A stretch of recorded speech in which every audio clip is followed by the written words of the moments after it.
o'clock. I call to order the March 8th, 2002 Franklin School Committee meeting.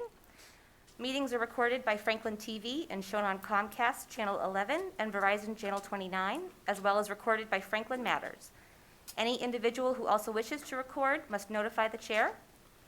At the conclusion of our regular business meeting, we will be adjourning to executive session, and we will not be returning to open meeting. All right, so we're going to move to our pledge student. All right, we proudly introduce Kinsley Johnson as tonight's Keller Kid, who will lead us in the Pledge of Allegiance. Kinsley is a second grader at Keller in Mrs. Auld's class. Kinsley demonstrates Keller's core values in the following ways. Kinsley is caring and inclusive. She is supportive of all students and is a peer model in this respect. Kinsley believes Keller's core value of caring is most important. She wants everyone to care for each other. Kinsley demonstrates intelligence by working hard and having a growth mindset. Kinsley likes reading books from the series Who Would Win? Jerry Pallotta is the author of this series and recently visited Keller. Kinsley has a strong connection to her community and family too. Outside of school, Kinsley plays hockey, soccer, and basketball. She also enjoys skiing. Kinsley's brother is in first grade. Together with her parents, we are so proud of her. So if we could all stand, and Kinsley is going to go ahead and lead us in the Pledge of Allegiance. So if you wanted to start it off, Kinsley? I pledge allegiance to the flag of the United States of America and to the republic for which it stands, one nation, under God, indivisible, liberty and justice for all. Thank you very much, Kinsley.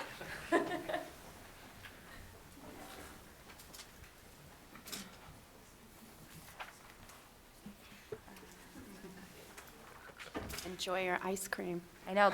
Go get some peppermint ice cream. Okay, next, moment of silence. As is customary, we will pause for a moment of silence.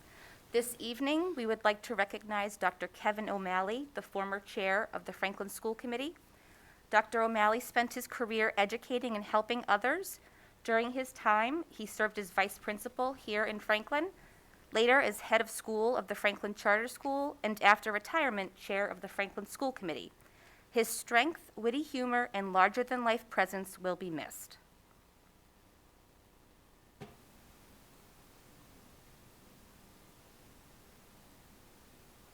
Thank you. Okay, next on the agenda, routine business review of agenda. In reviewing the agenda, I'm going to ask if we could move section 4, discussion only items, FY23 budget discussion, to follow section 2, the presentation of the superintendent's recommended budget. Is there a motion? So moved. A second? Second? Vote will come on the motion. All those in favor signify by saying aye. Aye. Aye. Opposed? All right, so we will move that. Next, we have citizens' comments. Are there any citizens in the audience, in person or online, who would like to make a comment on an item not on tonight's agenda? For anyone online, Lucas? We'll give it a minute.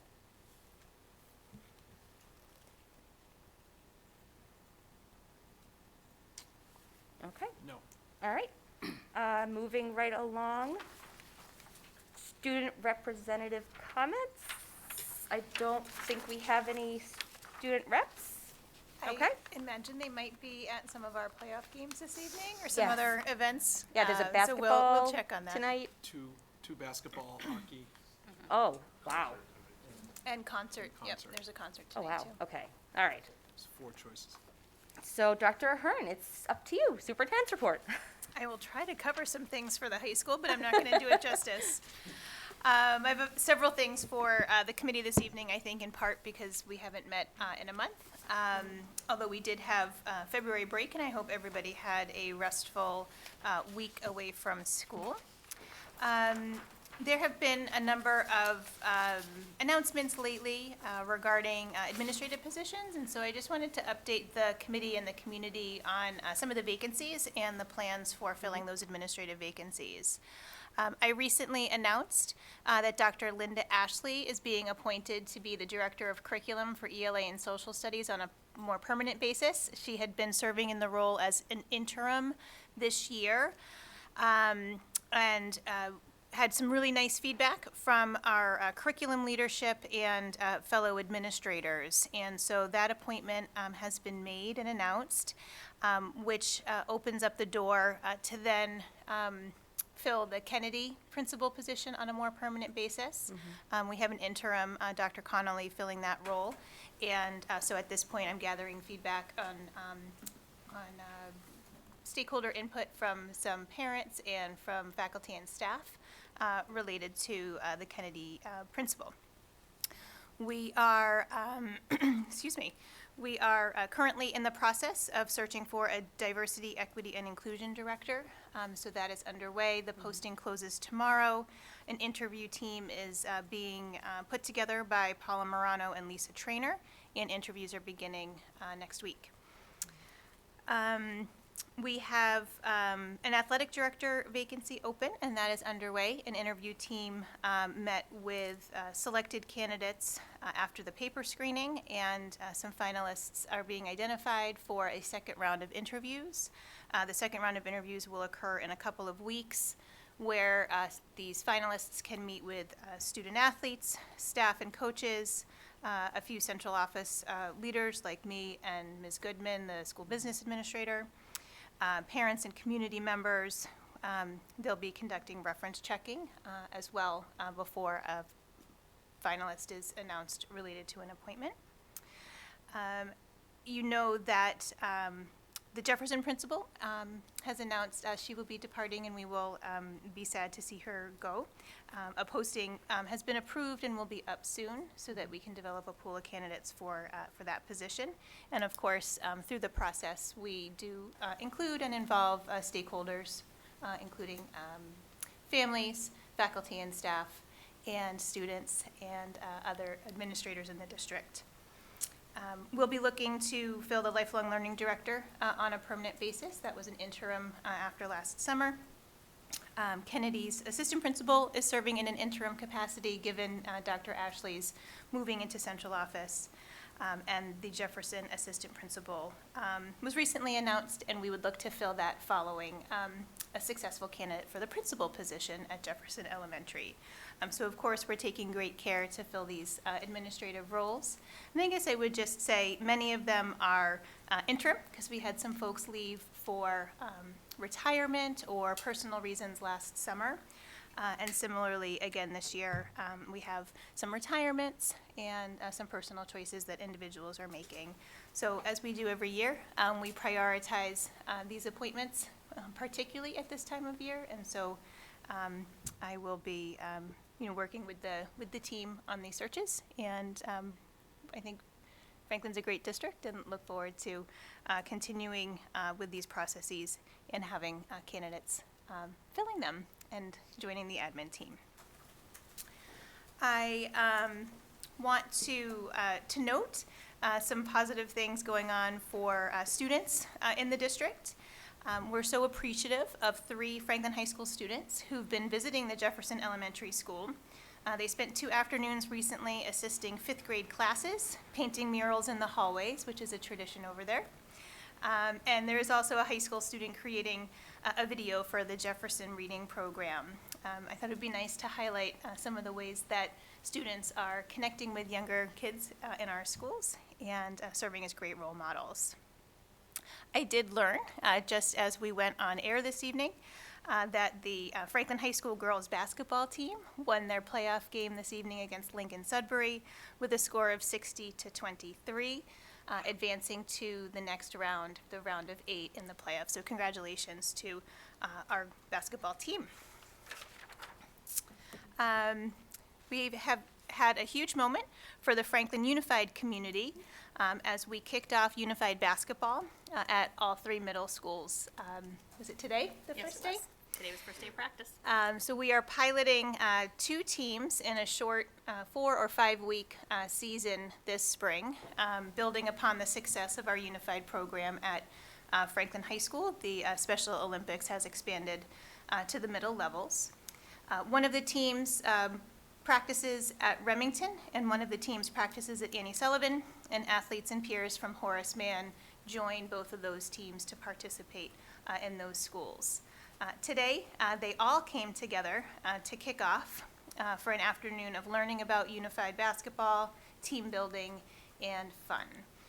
According to the very amazing Lisa Berger, who is one of our faculty members and a coach, a unified coach at the high school, and has been a huge help in organizing this and getting it off the ground, the afternoon was filled with teamwork, smiles, cheering, and fun.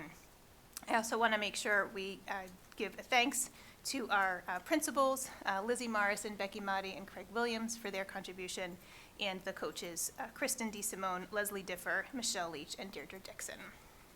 And there's a picture. I'm hoping it's up on Twitter soon. We have some music concerts this week. I personally had the pleasure to see our 6th grade band at Horace Mann rehearsing last week for the All-Town Music Concerts. The concerts feature ensembles from all 3 middle schools and Franklin High School, and are being held in advance of the Micah Festival, which is April 2nd. Tonight at 6 o'clock was the All-Town Choir and Orchestra, and tomorrow night at 6 o'clock at Franklin High School will be the All-Town Bands Concert. And it is so nice to see the return of these events.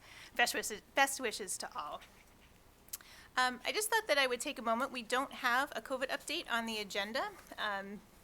As we had talked about at one of our last meetings, many of the metrics that we had been following are becoming either kind of static, if we're talking about vaccine information, or increasingly irrelevant as it relates to what we had been tracking for case counts and percent positivity. But I did want to just note, because it's been on my mind, to give the committee a little bit of, feedback on how things are going with masks being optional since the 28th. We returned to school on the 28th with masks being optional in the buildings and on our buses. Talking to the principals last week, participation is varying by building, but approximately 20% to 50% of individuals in certain buildings are choosing to wear a mask. And so those are some of the numbers that we have. I think we appreciate communicating with a little less frequency. We had 14 cases last Wednesday, and we're reporting on Wednesdays. That's the day that we report to the Department of Education, so it has really streamlined our communications. And another report will be out tomorrow.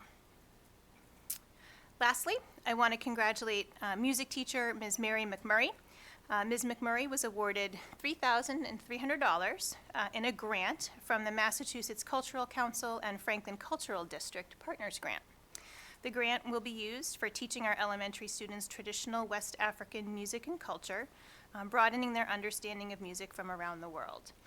This will be done through a Maya dance and drum, and there will also be a participating performance by that group at the Art Walk, which I believe is in June. So we also want to give a big thank you to the Franklin Cultural District and Massachusetts Cultural Council. So exciting things are happening, and I was really pleased to share all that. I'm sure there's more.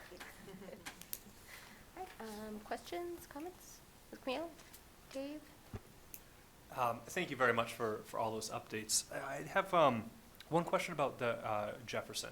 Just, is there like a timeline for when the Jefferson community might be able to start to kind of know when they're going to have principal, and then also like the AP as well? Yeah, so we're going to get the principal search up and running right away. I would say we haven't mapped out or fleshed out the exact time frame of the search process, but the posting will go up. It'll be up for a couple of weeks. I anticipate, given where April vacation falls, we can probably hold the first round of interviews before April break, and then after April break, return for some site visits with successful candidates. Okay, perfect. That's a little off the cuff. I appreciate it. Thank you very much. Al? No questions. Dave? I just want to say, thank you for all these updates. You'll certainly be very busy filling all these positions, so thank you for all your hard work there. I think this program with the FHS students, visiting Jefferson Elementary and being peer mentors there, I think that's a wonderful opportunity. And I'm very excited to hear that the Franklin United program is also expanding. So, Unified, my apologies, is expanding. That's, it just makes me very happy to hear that more opportunities in that regard are being offered. So, thank you. No questions. Thanks for the update. Megan? No questions. Thank you, too. I just wanted to, with a little update, 'cause I know that we had approved the Franklin High cheerleaders going down to nationals. My son and I went to their competition this past Sunday, and it was amazing. And they're now the Division I South Regional champions. Their performance was just chilling. I was in tears. It was so amazing. So just send good thoughts to them as they go to nationals. All right, Dr. Ahern, we are up for your FY23 Superintendent's Recommended Budget. Great, thank you. Ms. Goodman and I are going to relocate to run the slide presentation from there. Of course.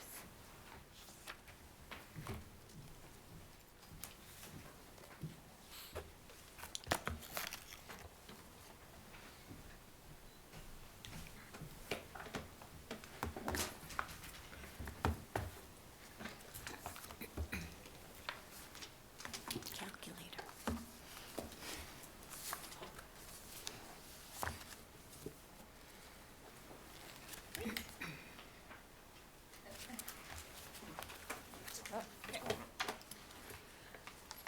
Great, so thank you. Miriam Goodman is our school business administrator, as you know. I don't have a microphone. Lucas doesn't need one. What's that? I said Lucas doesn't need one. We'll just share it.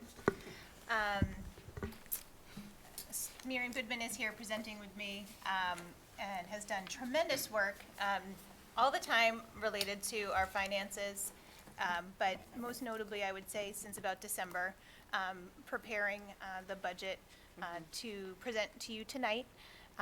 Just to sort of set the stage for the community, this is the superintendent's recommended budget after hearing the wishes and priorities that the school committee put forward in a workshop, as well as listening to the requests from principals and other central office administrators and trying to fit all the pieces together. So from here, and there's a slide that outlines future opportunities, there's an iterative process to develop the final school committee budget, which ultimately we'll be asking for your vote on April 12th. So this is the first of 3 opportunities for a budget discussion prior to that vote. As with all of our budgets, we frame it around our portrait of a graduate and the skills that we're striving to instill in students as they make their way pre-K through grade 12 or beyond for the students who remain with us in our transition program. I would also say that this message is going to be one kind of that continues, which is one of planning or continued pandemic recovery. We're not going to recover learning loss. We are not going to attend to student social and emotional needs in 1 year. It is going to take time, and so we continue to prioritize through operating funds and federal grant funding, social emotional supports, academic interventions, a small amount of health and safety practices I think we need to be planning for, hopefully less and less as time goes on, but being mindful of that, and continued support of technology integration that really has kind of transformed how we teach. We also prioritize and recognize the growing needs within our student body, and this has been a message for some time. So despite overall student enrollment decreasing, and we have some numbers to share with you there, we are seeing, as we had predicted several years back, more intensive needs by students. That includes those that are receiving special education services, and also we have more English learners than we have had in the past. And so we have some needs to boost and bolster their English language proficiency. We are seeing an increase in the number of students with limited or interrupted formal education, which is a kind of specific term that the Department of Education uses, and earlier language proficiencies, level 1, level 2. And so you'll see the budget kind of addressing or proposing to address that through some personnel. We do also ground all of this in our 4 district-wide goals. The budget process to date, if we rewind back to December, we had a budget workshop on December 14th, after which the budget subcommittee met on December 16th for some initial discussion related to this fiscal year FY23's budget. Between January and February, the central office team and principals worked with Miriam and myself in budget development meetings. We also have regular communications with the town administrator and the business finance staff here on the second floor. I think we do really appreciate the collaboration and kind of being I miss being in a school. We get out as much as possible, but being physically co-located in suites that neighbor each other, both on the 3rd floor and then here on the 2nd floor, does really help to promote that communication between the offices. On February 17th, the Budget Subcommittee met and saw a first pass high-level overview of the superintendent's recommended budget, asked some great questions and provided an initial round of feedback. And here we are presenting the recommended budget for FY23. In previous presentations, we've kind of left out the nuts and bolts of school funding until the budget hearing. But in advance of the joint budget subcommittee meeting on Thursday, March 10th, we thought that, that we would share some of this foundational information now. And it is a little complicated, and I don't mean to sound pedantic when I say that, but I think it bears repeating in terms of how these pieces go together to get to our state and local funding. So I'm going to turn it over to Miriam to share more about that. Great, thanks, and thank you for having me here tonight, and every night. So Chapter 70 is the funding formula, is a law that identifies the funding formula for districts across the state, and the funding is determined in 3 basic steps. So I'm going to break it down because it is a very complex formula. So in those 3 basic steps, you're looking at the foundation budget, which is what the state determines is adequate to provide an education for the students in the district. It determines how much, the state determines how much the district can afford to contribute towards that, and then it backfills that with state aid. So relative to the foundation budget, the first step is that determination of what that is. And there are 3 factors that go into what the total foundation budget will be. And those 3 factors are the enrollment, which in Franklin is going down, as you know. A wage adjustment factor, which is based on the region that the district is in throughout the state, and there are different factors based on that region. And the inflation factor, which this year is capped at 4.5%, which is the maximum according to law, I believe. And as we know, inflation is a little higher than that at this point. This foundation budget this year also reflects the 2nd year of the Student Opportunity Act implementation based on the recommendations of the Foundation Budget Review Committee. And in FY23, the foundation budget for Franklin per student is $12,058. That's up about $800 since last year, this time preliminarily. And a good portion of that is because the rates of the foundation budget are up due to the Student Opportunity Act, and unfortunately, enrollment being down. So that once they've determined the foundation budget and how much is adequate to provide for our students, then they determine how much Franklin can afford to pay towards that amount. That local contribution is comprised of 3 factors: property wealth, local effort from income, and a municipal revenue growth factor. All 3 kind of complicated to come into play here, but you'll see that our local required contribution is going up, as well as our foundation going up. Our local contribution as a percentage of our foundation budget right now is 71%. So the state wants us to contribute 71% towards what they consider is an adequate amount to educate the students in Franklin. This amount will cap at 82.5%, because you can see it's going up steadily. Anticipated that will happen probably in the next 6 years or so. So once they've determined the foundation budget, and they've determined how much Franklin can afford to pay towards that foundation budget. Now they're going to backfill the difference with state aid. Some districts are foundation aid districts. We're not one of those. That would basically be the difference between foundation and required contribution equals foundation aid. We're a minimum aid district, which means we're getting more than what the state calculates, and so we're only going to get $30 a head more than what we're already getting. And so what you'll see is the Student Opportunity Act, the impact to Franklin is not as beneficial as it might be to other communities, but the pieces that will impact Franklin are the additional circuit breaker money that we're going to get for reimbursement for transportation in addition to tuition. Some charter school reimbursement, which comes through the town off the cherry sheet and doesn't impact this budget, and an increase to the required local contribution, which is where you're going to see the biggest impact.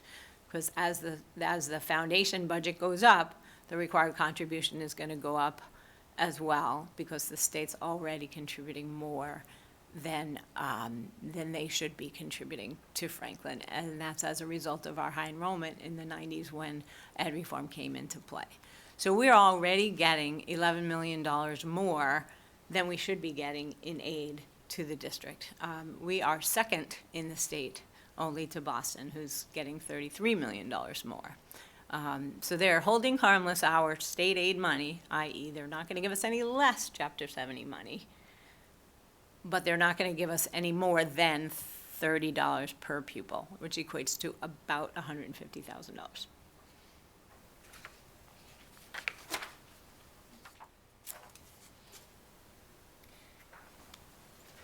It's her favorite slide. I'm This going is to let my her go. favorite slide. Because in numbers, it really tells a story. And the story, and it captures in a slightly different way all that Miriam just shared about how the state and local contributions work together. So the first line addresses enrollment. And enrollment is based on October 1 of the previous year. And the enrollment is decreasing by 2% roughly. And I just want to pause for a second and note that our enrollment is going down as a result of having a big boom in births, that through kind of for natural reasons, the birth rates are down and the census is down in terms of young children. It is not, people fleeing the district for other choices. This is really a matter of graduating 450 students in recent years and bringing in classes of about 300.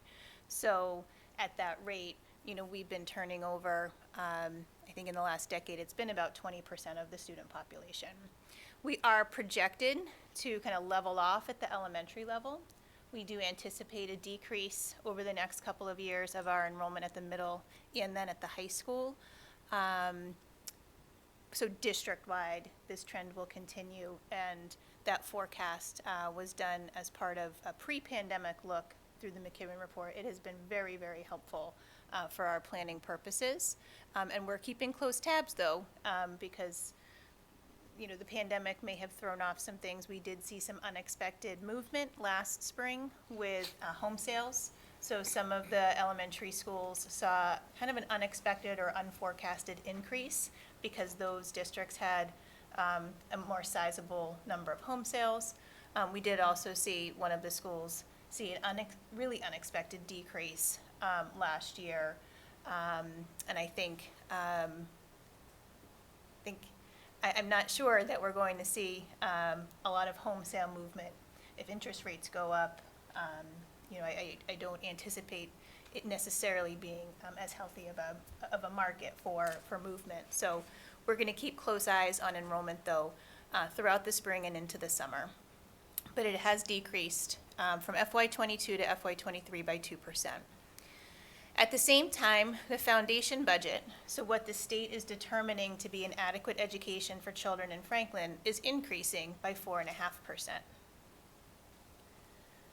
That is as a result of it costing more to educate students from low-income backgrounds, English learners, special education. It also factors in healthcare insurance increases. Those were the four things that the Student Opportunity Act took into account. So the foundation budget is increasing by 4.5%. As a result of the formula and analysis related to median income and property wealth, the required local contribution is going up 5.55%.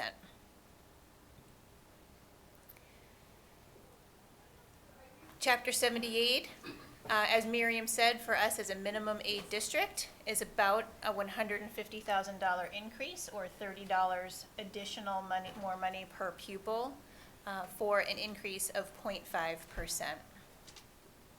And if you subtract, where's the 11 million? Six, If you subtract the foundation, the foundation budget minus the required district contribution. minus the required district, So the, so, little muse in my ear. so the 11 million plays out because you are taking the foundation budget less the required district contribution. And if we were a foundation aid district, that would be close to 17.6 million. So you're taking that 62.4 million on this slide, and you're subtracting out the 44.8 million. That equals 17.6, which is what should be our Chapter 70 funding. But if you'll notice what our Chapter 70 aid up there is, it's $28.7 million. The difference between that is the $11 million in excess base aid. That's where that 11 million comes from. And then when you add to that the Chapter 70 aid and the required local contribution, those two numbers comprise the district's net school spending, which is what we're required to spend to comply with the law. In a foundation aid district, it's going to equal the foundation budget, but in a district like Franklin, it's going to exceed the foundation budget because we're exceeding our Chapter 70 aid by $11 million. A little bit more about net school spending is on the next slide. Sure, so in 2020, you can build the whole thing. As I said, that's the minimum amount that we need to spend to comply with the law. That's net school spending. In 2020, Franklin spent about $7.6 million more than we were required to spend. And by some coincidence, that happens to be, coincidentally, 11.2% more than what is required. However, it still puts us in the 22nd percentile statewide. Restated 78% of districts in Massachusetts spend more than required over net school spending. And on average, they spend about 25% more than required net school spending. So this is one data point that is often used to compare us to other districts. Some nearby districts, for example, Ashland spends 27.6% more than net school spending. Holliston spends 33.9% more. Walpole is at 38.6%. Bellingham is at 38%. Those are just some comparison points. We're at 11% more. One thing I'll add about net school spending is that, and you'll see shortly if you notice, our net school spending amount was $73.5 million, and you'll hear very shortly that the superintendent's recommended budget is $70 million, $70.2 million. There are expenses in the superintendent's budget that do not count towards net school spending. Transportation, for example, Medicaid billing costs, crossing guards, those things don't count towards net school spending. But there are other things outside of the district's budget that are included in the town's budget that do count towards net school spending. Custodial salaries, maintenance, building, utilities, things like that, that the town spends on behalf of education, on behalf of the district for education. Those things do count toward net school spending. So as a whole, the town contributes probably plus or more than $15 million towards education for all of those expenses. And that is how we, between our budget and the town budget contribution, that's how we are in excess by $7.6 million.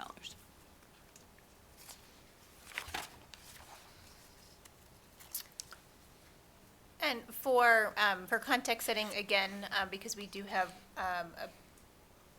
a meeting of the Joint Budget Subcommittee on Thursday, the 10th, also wanted to include another comparison to the net school spending is also per pupil comparison, and the per pupil comparison to the state average is listed here.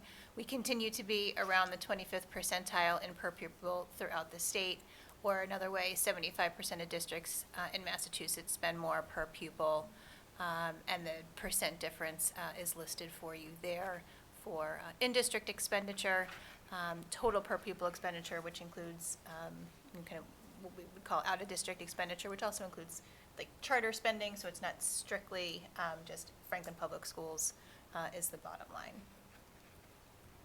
And then just for comparison's sake, over time, we took a look at spending over the past 5 years for the district and for the state.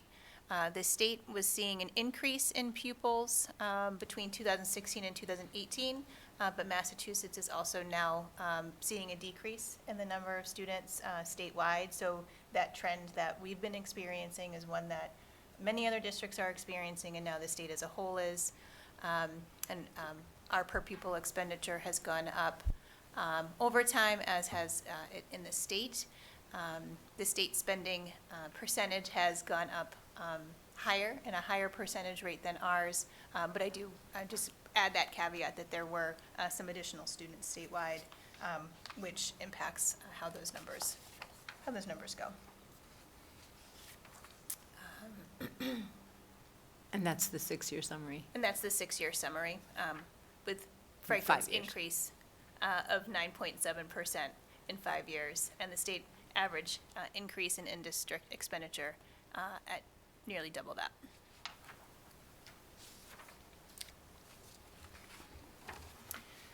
So building the budget, now that we have a context of kind of our revenue sources being state monies, as well as local contribution, Miriam works to put together some initial budget assumptions from then we build.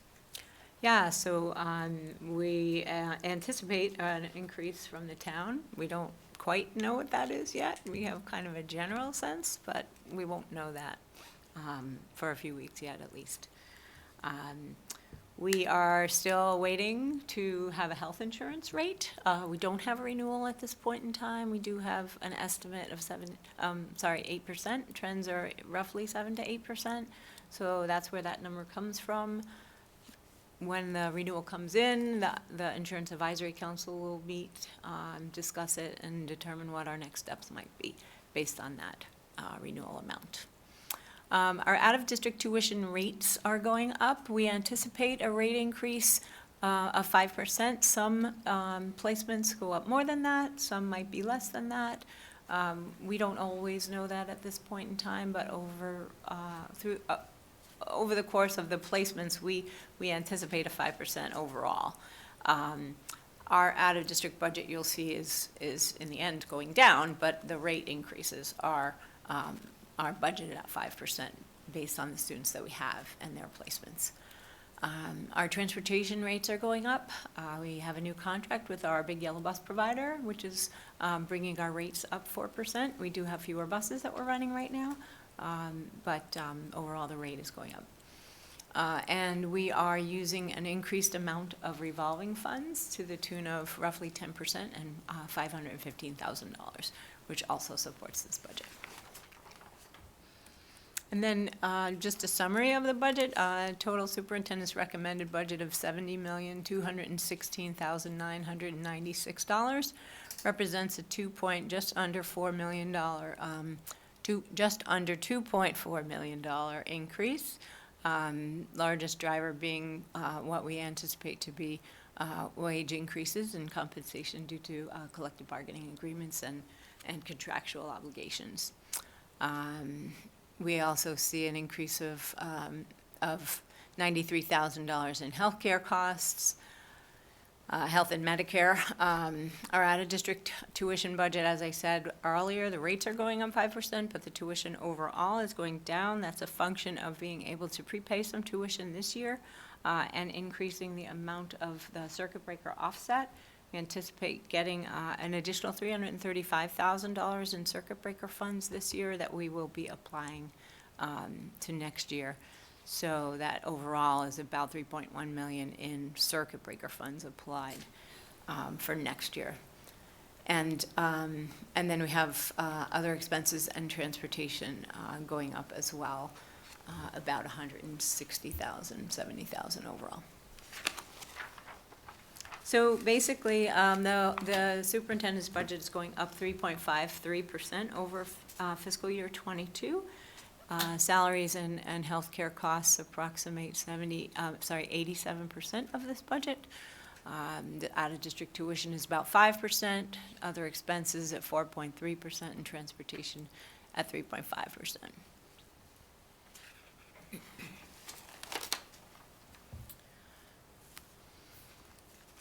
So for this budget, we have some investments that we're proposing to be included, and they are broken out by level. The elementary is listed here. We are proposing the addition of a literacy specialist, which would make a second literacy specialist at Keller. When students from Davis-Thayer were redistricted to Keller, we strategically asked the committee to support 2 math specialists, and we had 1 literacy specialist. We took a very, very careful look at personnel, and many personnel moved from the Davis-Thayer School to the Keller Elementary School to support students, including kind of nursing support, special education, classroom teachers.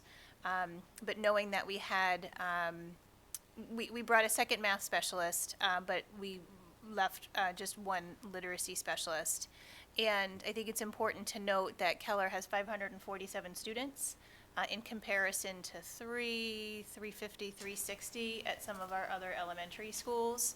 And given what their needs are and what they're doing to support, one of the most important things, if not the most important thing an elementary school does, is teach reading. We're really strongly advocating for an additional literacy specialist to support the curriculum, to support the teachers, to support students with services, to coach teachers, and to work with the administrative team in terms of supporting that literacy development. We have recently introduced a new math program in this year with kind of an initial implementation, gathering feedback on that math, continuing to support educators with the second math literacy specialist in math. But we really feel very strongly that the literacy specialist is just as important, and would advocate adding a staff member budgeted at $75,000 to support that. We do anticipate from a curriculum standpoint that our attention will turn as part of a regular curriculum review cycle to ELA first and foremost.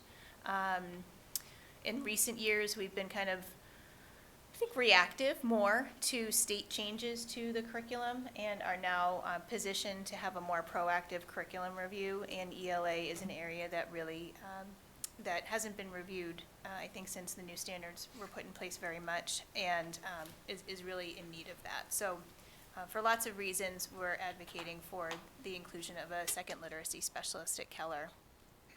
As I had noted, we're seeing an increase in our English language learning population at all levels, and so you'll see additional English learning teachers throughout the district based on the projected student enrollment, the projected numbers, as well as language proficiencies. And so we're proposing an additional English language learning teacher at Keller. And then at the Oakhorse Man Building, we have 1 ESL teacher supporting the students in that complex, which is a lot, and we're asking for an additional support in the form of an ESP. We've had some good support and good experience with that at the high school. We currently have 1 ESL teacher and 1 EL ESP at the high school, and that has been, we feel like that has provided some flexibility in terms of supporting students. We also, when we have our EL teachers out, the ESP could help provide some support as a floating sub so that students continue to get their language development services. We've taken a close look at special education and the caseloads of our special education liaisons, and the Director of Student Services is advocating for an additional special educator at the Kennedy Elementary School. And then we are also asking for the school committee to support a Wilson language teacher at the elementary level based on IEPs and student needs. The Wilson language program is a very scripted program. It is very specific and tailored towards a particular group of students who need that language support in terms of developing their reading, and we have an increased need for that. Some of our special educators are Wilson certified, and so they do that service directly, but we do have a more specific need to provide that specialized instruction.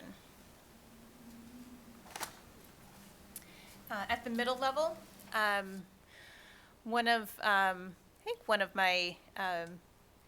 you're seeing me smile, one of the things that I've appreciated so much in being here in Franklin, and this was one of the first things that I had a hand in developing at the time, was the introduction of the NEC Children Partner Program, which is a collaboration with NEC.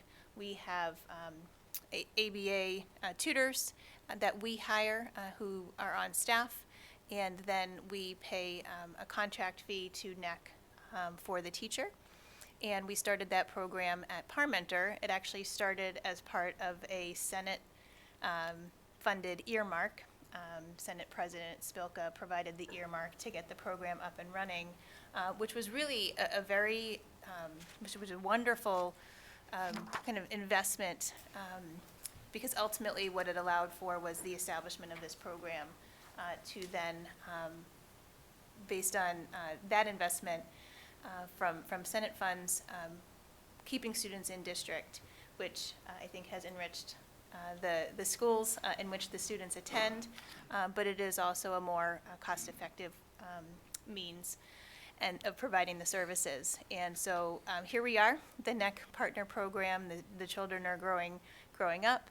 We've expanded the program to another classroom at Kennedy in recent years, and now the students will be going on to 6th grade. And so this is to support the ABA support as well as the contracted services through NEC at one of the middle schools. I think the location is to be determined based on space and services being provided. Additionally, we have English language learning, an additional English language learning teacher to support the Remington and Annie Sullivan Middle Schools being proposed in this budget based on numbers. I'm going to skip that fourth line for a second, and while we're talking about things related to student services, we are also proposing an additional GOALS teacher. GOALS is also a program that supports students on the autism spectrum, but with a slightly different profile than the students and slightly different needs than the students in the NEC program. And that program is expanding, and so we propose an additional GOALS teacher, which is at the Remington Middle School. We have a request that I support wholeheartedly from our curriculum directors for an additional level of a teacher leader, which would be teacher curriculum leaders at the middle level, kind of complementary to the directors that we have, one in ELA and social studies and one in math and science. The teacher curriculum leaders would be relieved of teaching duties, so these would be full-time curriculum support personnel. And they would be working with our educators in terms of writing a guaranteed and viable curriculum that would be consistent and coherent across all 3 middle schools, as well as doing some instructional coaching. We do have some new materials that we are anticipating for implementation or have recently been implemented in the middle school, including Discovery Education for Social Studies, and our STEM Scope subscription is up, so they're currently evaluating some new science materials. And I think that these teacher curriculum leaders would really be very high leverage in terms of job-embedded professional development and curriculum writing. Again, they would be shared across all 3 middle schools. They would not have teaching responsibilities. And I think they also serve a little bit of that intermediary between kind of the administration and our classroom educators. So, for example, we have principals and assistant principals at the elementary level, and they work in partnership with teacher leaders, their math and literacy curriculum specialists. At the high school level, we have department heads serving something of that role. But at the middle level, right now, we have stipends for teachers in each building, but they're teaching full-time. And so they do a wonderful job. They do a tremendous job. So this is not at all, a critique of that, but in terms of kind of structurally supporting kind of that depth, the depth of support across the middle level, I think some full-time staff would be strongly advocated for. Just to clarify, that number reflects 2 FTE. At the high school, again, we're seeing a pretty large increase in terms of our English language learning population. And so I want to say it's going to be, I didn't bring the numbers with me, but it's in the low 20s in terms of the number of students, which is across 4 grades and all of the classes, that big matrix and puzzle of the high school schedule. So we're proposing an additional English language learning teacher at the high school. This is something that had previously been discussed with the former school committee last summer. And they were supportive of restoring the art director, which is actually a .6 restoration, because it's just a rethinking of the classroom sections that we retained. So it's really a .6 addition, which is why it's $65,000. We did a search at the last summer, towards the beginning of the school year, and did not find a successful candidate, so we left the position vacant this year. But we would strongly advocate to restore the art director, and this would be doing it formally through the budget. We have a request for an additional REACH teacher and REACH ESP. REACH is a K-12 specialized program that supports students with emotional and behavioral needs.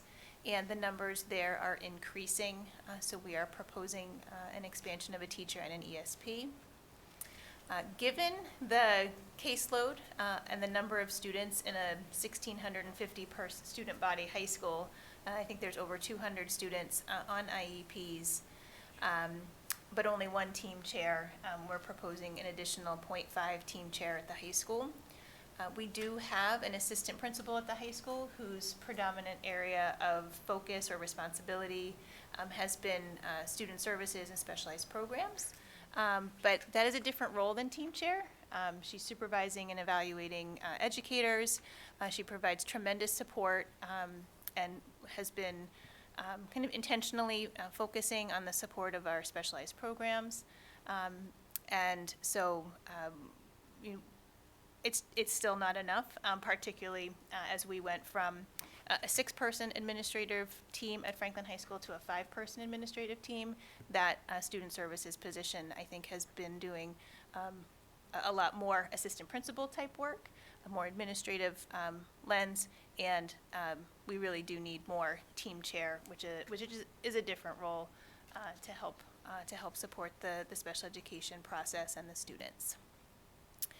And then our STRIVE program, another K-12 program at the high school, will have more students in it next year. And so the Office of Student Services and I are looking for support for 2 additional paraprofessionals or ESPs. And then district-wide, in the capital plan, we have requested an additional van. The capital plan is going to town council on March 16th for full approval, but it has passed through the subcommittee and the finance committee. So we would need a van driver to support that additional van.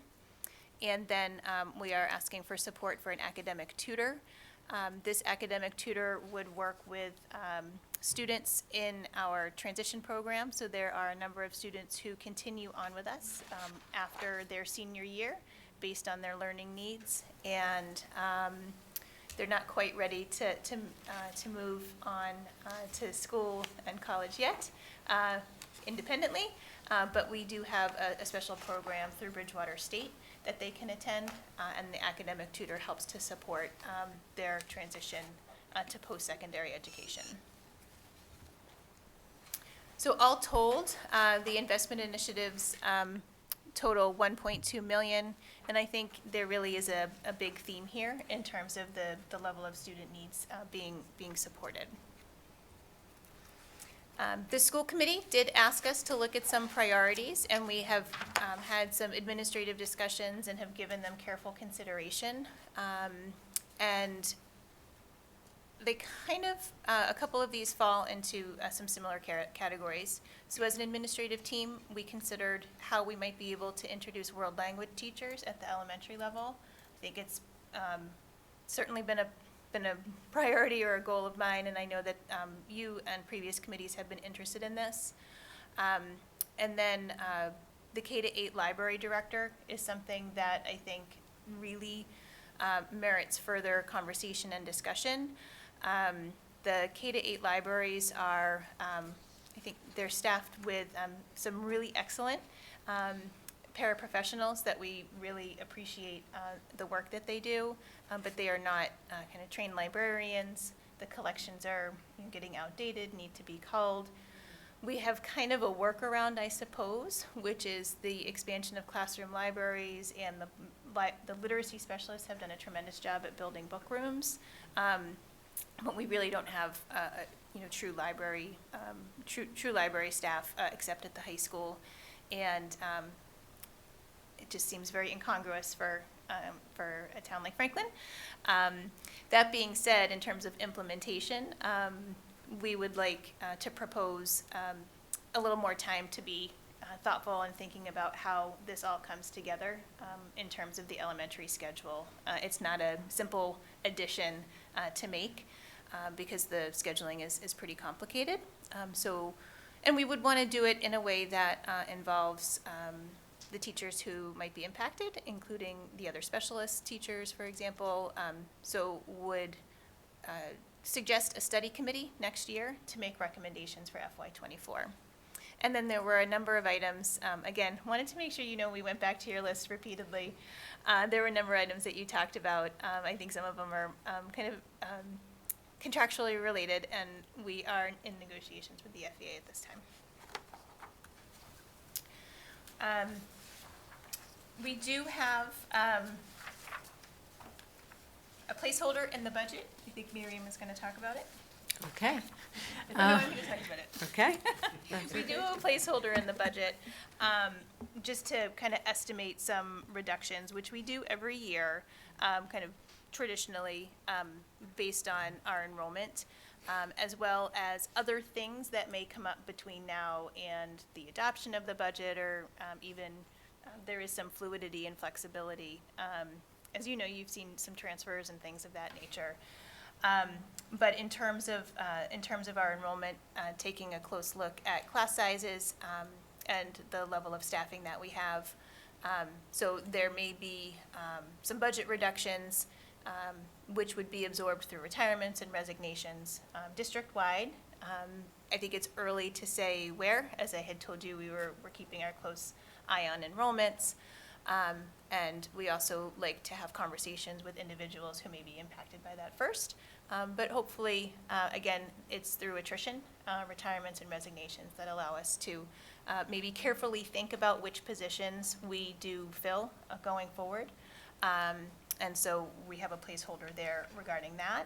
I think it's kind of fiscally responsible to demonstrate that we've been keeping up with this over time. And so since FY08, our class sizes have remained relatively consistent. Right now, our elementary average class size is around 19.4. And the gray line is the FTEs for classroom educators, and the bars are as the K-5 students decline. We've been monitoring that. And similarly, at the middle school, class sizes around 19 and a half, keeping our eye on class size there as well. High school's a little bit more complicated to demonstrate in a graph. We have not had decreases in enrollment in some time. We're starting to see that happen at the high school. And again, I think it's important when our enrollment's decreasing that we consider which positions we are going to fill and not strategically. That being said, and I think this also gets a little bit at some of the priorities you were talking about and asking about as well in the budget workshop, and I think this is consistent with the idea of enrollment goes down, but student needs increase. We have increased some specialized positions in the last 5 years. So we have increased special educators from 81 to 96.8 as our specialized programs grow in particular. Also, perhaps liaisons in different schools.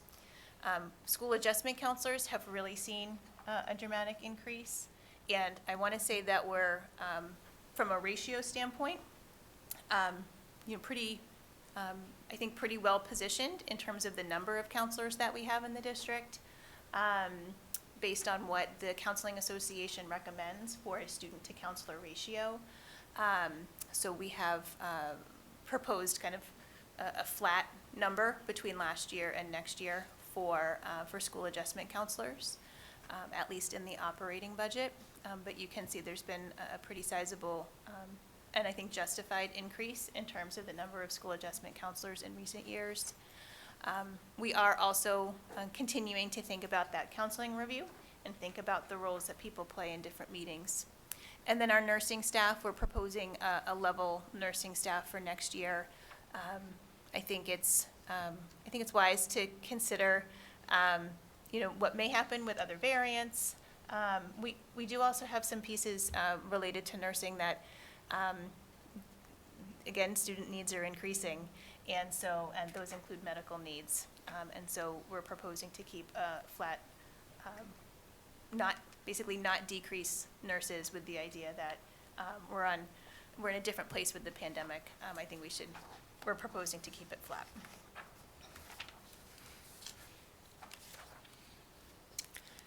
To help support the budget, we do have one-time revenues in the form of revolving accounts, and Miriam will talk through applying revolving funds in the coming year. Yeah, so as presented, our appropriation budget is requesting a 3.53% increase. In addition to the revolving fund offsets, of $5 million, we are adding another $515,000 in revolving funds for this year to be offset, basically increasing our expenses in revolving accounts versus the budget. So we anticipate spending between budget and revolving just under $75.8 million. On top of that, we will also spend roughly $1.5 to $2.5 million in state and federal grants. And that's actually not reflected on this slide, but that will also be dependent on what grant funding we have remaining at the end of this year. And we're going to get into a little bit of what our grant funding has been in the past years and where we are going with it for next year.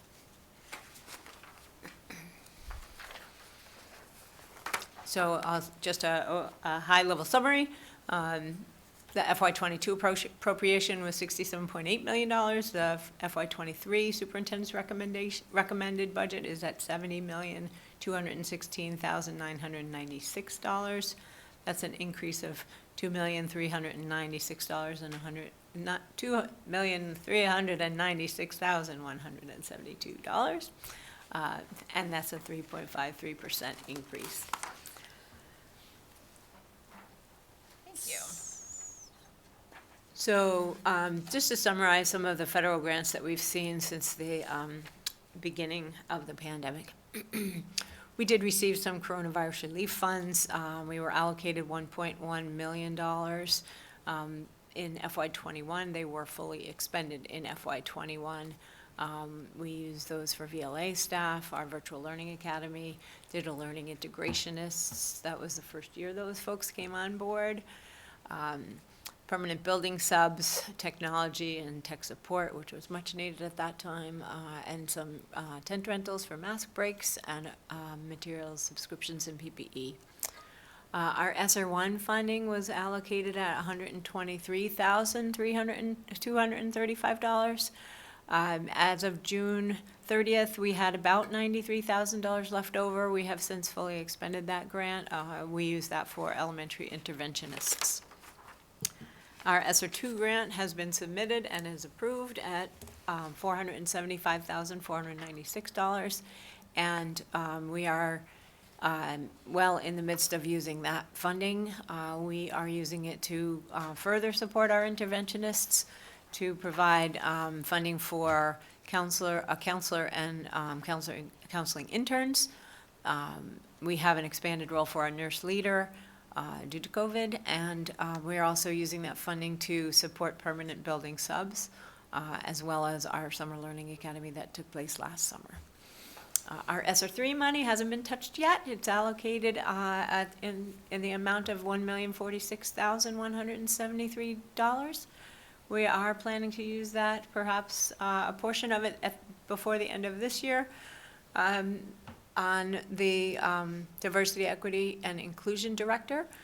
We also have plans to increase our counseling staff by partnering with the BRIGHT program, or implementing the BRIGHT program. Thank you, sorry.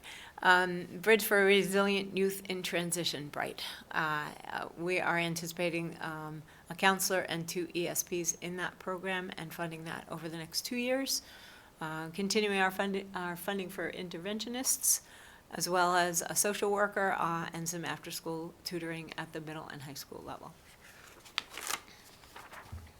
Can I jump in and just add Please. one thing, particularly related to ESSER 3? As Miriam noted, we haven't touched it yet, and we would propose using it over the next 2 years for the positions as outlined in the plan. You may hear things or read about them in the newspaper related to state officials pressuring or pushing or sending a message to districts like spend your money, spend your money, spend your money. And I think a lot of districts like Franklin are trying to maximize those dollars and really leverage them for as long as possible, knowing that the pandemic is going to take a while from which to recover. And so the message that we've been conveying where possible when talking to legislators or other state officials has been, it's all planned for. It's not just sitting and languishing, and that may also be something that people are wondering about, in the community around, like, oh, they're just sitting on it. And I think this has all been very strategic and very purposeful and planful on how to leverage these dollars for the longest amount of time to support that sustained recovery.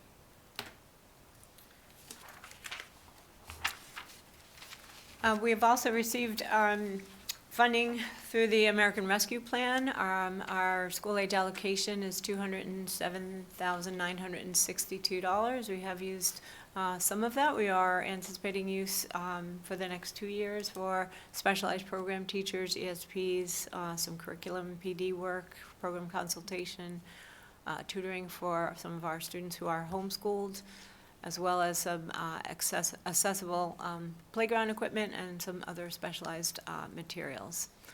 Our American Recovery Act, American Rescue Plan, sorry, funding for early childhood used at our preschool is in the amount of $22,950. We've used some of that for occupational therapy services, small amount, some professional development, trauma-informed and multi-tiered systems of support, PD, as well as some early literacy materials and fine motor skill developmental materials. As Dr. Ahern alluded to, we are cautious and planful with the federal funding that we've gotten. As you can see, that funding goes through the end of September 2024. Our ESSER 3 funding goes through the end of 2024, and we are thoughtful about how we are spending that to avoid a funding cliff. So as we near the end of the presentation, just want to kind of recap by sharing some outstanding variables related to this budget.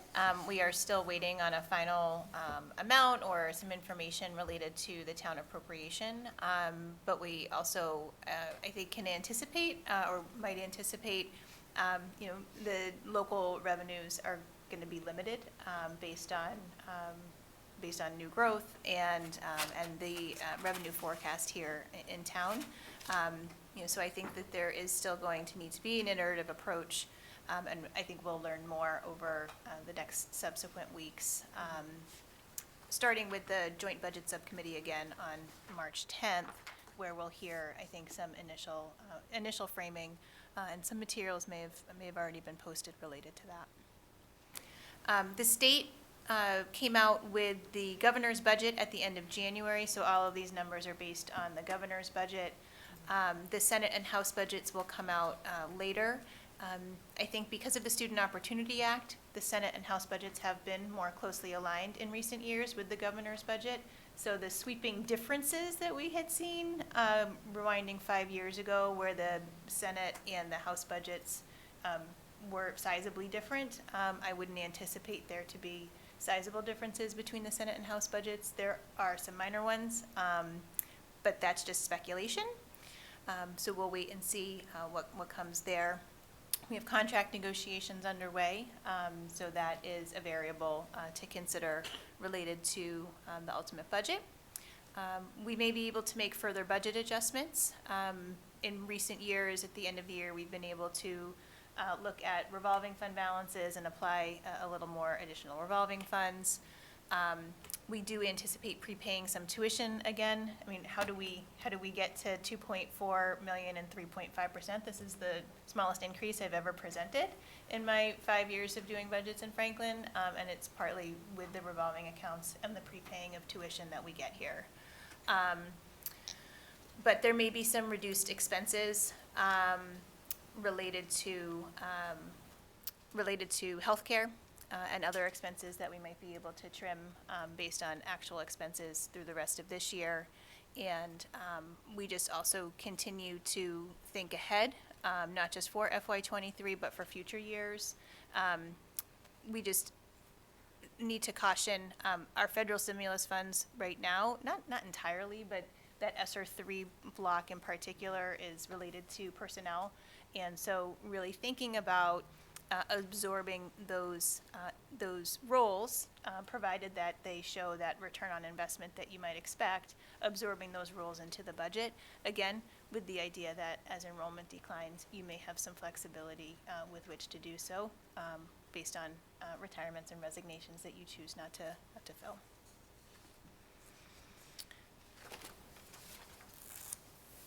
So, sure, sorry. So recommended next steps, we have a joint budget subcommittee scheduled for Thursday evening, March 10th. We have a budget subcommittee meeting, school committee budget subcommittee meeting on March 15th. We will bring this budget back to the school committee for a public hearing and a budget discussion, further discussion, on March 22nd. The budget subcommittee will take it back again. Again, as Dr. Ahern said, this is an iterative process, so we have a scheduled budget subcommittee on March 29th. And then we anticipate bringing it forth to you for a full discussion and vote on April 12th, 2022. And then April and May, once you vote on it, we bring it to the town council, to the finance committee and the town council for them to vote on it as well. And we anticipate those meetings to happen in April and May. Happy to That's the answer last any slide. questions We you can, might have. Answer any questions or hear your comments. Just to set the stage for the budget hearing, it is at the budget hearing that we go line by line. You're certainly welcome to ask, questions, but that is an opportunity to go line by line. But I'm hopeful that we have a little bit of a budget discussion, because we are curious about your questions and input. Just before,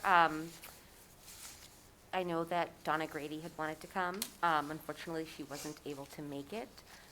So Beth Ackley, the treasurer of the FEA, she's actually here, and I know that she wanted to say a couple of words, if that's okay with everybody. It's your meeting Yeah. as the chair. Beth, if you wanted to come up?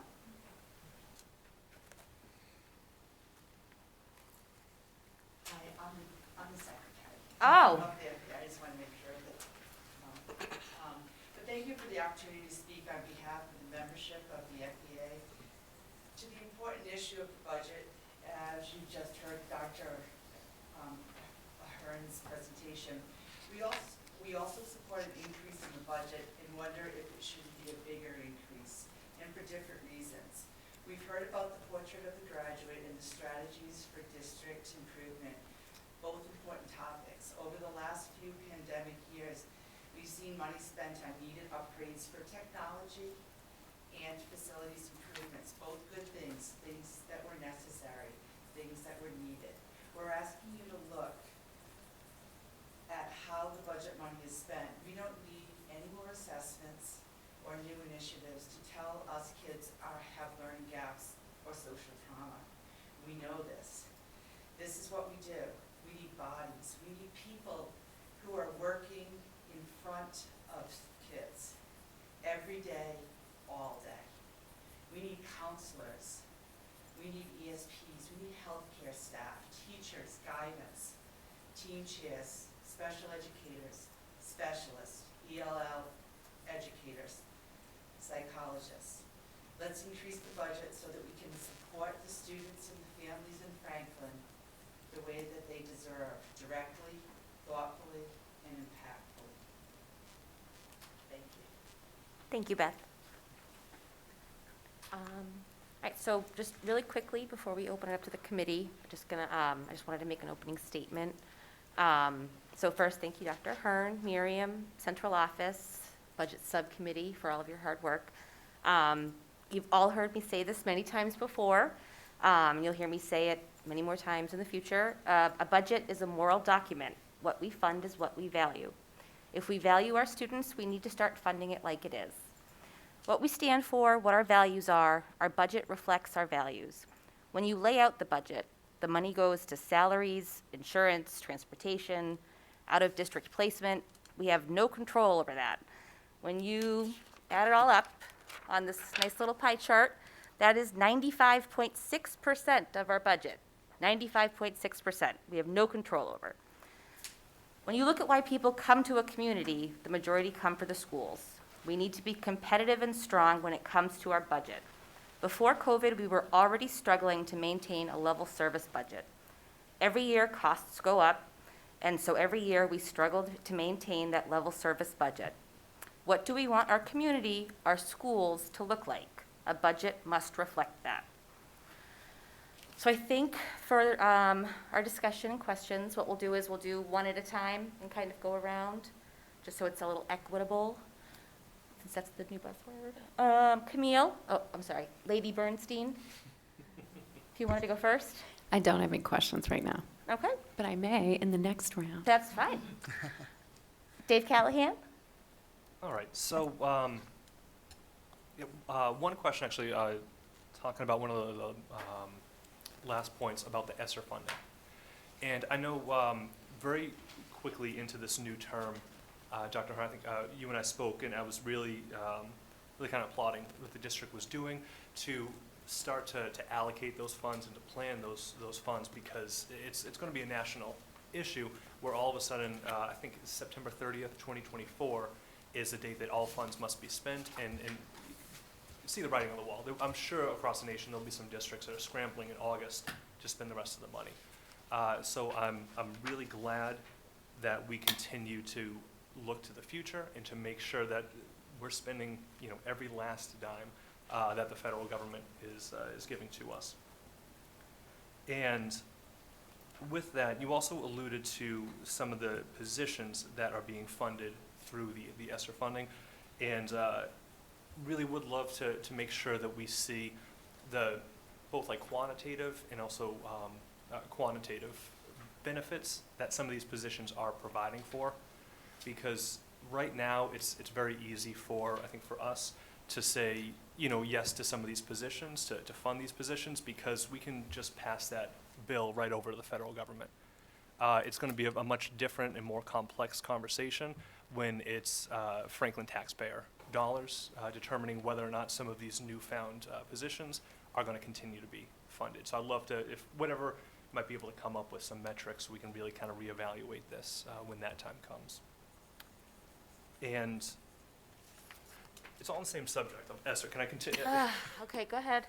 Part B. What happens on October 1, 2024?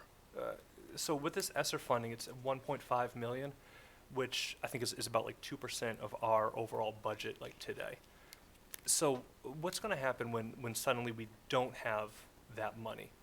Is that something that we're just going to, we will have to start to make cuts or start to do to revenue sources? It's pretty much once this funding goes, a huge chunk, 1.5 million, we have to try to figure out what to do with. Is that correct?